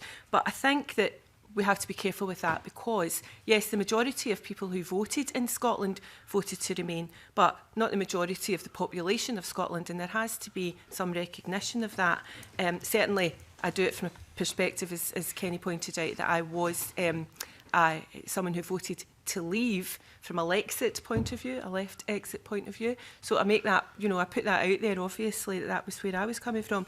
But the reason I say that is that it wasn't just a Scotland-wide vote, it was a UK vote. So if we come back to the whole issue of Team Scotland and the coordinated approach, then it can't just be up to the Scottish Government. We've been discussing whether or not the Scottish Government's been engaging with COSLA and how they have been engaging with the STUC. But any Team Scotland approach would have to include the UK Government, our members of Parliament, not just the Scottish Government, but our members of Parliament, the Secretary of State for Scotland, the civil servants in Scotland that work for the UK Government, and Civic Scotland. So I think that I would just like some opinion as we approach maybe the end of this session on that, because we have, I think, a tendency, we're in the Scottish Parliament, we're a Scottish Parliament Committee, we're having a tendency to say, oh, what's the Scottish Government doing and who are the Scottish Government engaging with? But if it's a whole coordinated approach, given it was a UK vote, then I think a whole Scottish coordinated approach has to pull in much more than just the Scottish Government and Civic Scotland. And I see Professor Mitchell nodding. Can I say yes, but one caveat to that, and I think, all in favour of democracy, participation and engagement and bring people in. This is going to be a fast-moving, 2-year exercise. It's got to be able to respond quickly and get out there. And one of the realities is that when you have public engagement, it slows the process down. So I'm not against it, but we should be willing to acknowledge that. That's why I would suggest it would be good to find consensus and as broad a range of participants. And what I think is notable, and why I've raised the possibility of COSLA's involvement, is that it sounds as if COSLA, in terms of the policy areas, is very much in the same place as the Scottish Government, that's all. But I would be deeply concerned if we simply kept adding to the list, and we slow the process down. That's not to disagree with the fundamental point you're making, but we need to be in a position where we can respond quickly. We've got very little time. The process, we're told, is going to start early next year. It's a 2-year process. We've got to move fast. Okay, any other thoughts, comments on it? Helen Martin? Yeah, with fear of adding to the list, I think one of the things that the Scottish Government should think about is who are our allies in Europe and who might want to be, responsive to the sorts of arguments and concerns that people in Scotland have within Europe. So, from the STUC's point of view, we've already met with the ETUC to discuss the idea that actually defending workers' rights in the UK is not a UK interest. It is a European worker interest, and there must be ways in which we can break down issues like that at governmental level, and there might be allies in different parts of Europe that could support our positions from within the EU bloc. In that way, it makes it less adversarial between the UK and versus the EU, and it helps that negotiation process. Okay. Anyone else want to add to that? Okay. Convener, could I just add, I would have thought that that's maybe what the Scottish Government were embarking on when they said at the beginning of the summer that the First Minister herself was talking across Europe to different organisations. But I think maybe the thing is that all being pulled together? I'm not suggesting, it was yourself, it's Helen Martin, who suggested Civic Scotland. Now, what that would consist of, I don't know exactly, but perhaps what is needed is people getting together in Scotland to get the feedback from that, to discuss it, and as Professor Mitchell says, that really needs to happen quickly, so somebody needs to take the lead on taking that forward. But that'd be interesting to know how that would work, and to make sure that we don't end up having a discussion that we should be having in private when we consider our evidence after this evidence session, but in relation to what a Scottish approach would be, because it's not unreasonable to suggest that there may be a strong consensus in Scotland over what Scotland would like to see out of negotiations with EU27 following Brexit, and what that deal would look like. And that could be different from, say, David Mundell and the UK government. It's about trying to influence the terms of negotiation almost before they commence. So that then becomes difficult, of course, to have a Team UK approach to what could be a distinct Scottish view as expressed in the referendum. So any comments or observations you can make about how we get that, what I would consider to be a kind of unique Scottish approach to what will be UK negotiations and the structures around that, would be very helpful. And at the end of the day, what we've all said is it's not just about the structures, but making sure that Civic Scotland and the people that we represent and all of you represent get the best out of Brexit negotiations. So any additional reflections on that would be welcome before we tie up the end of this evidence section. Councillor O'Neill. One reflection in that would be that devolution has meant that we have 4 different systems in the UK. The Scottish Parliament is a very powerful devolved Parliament.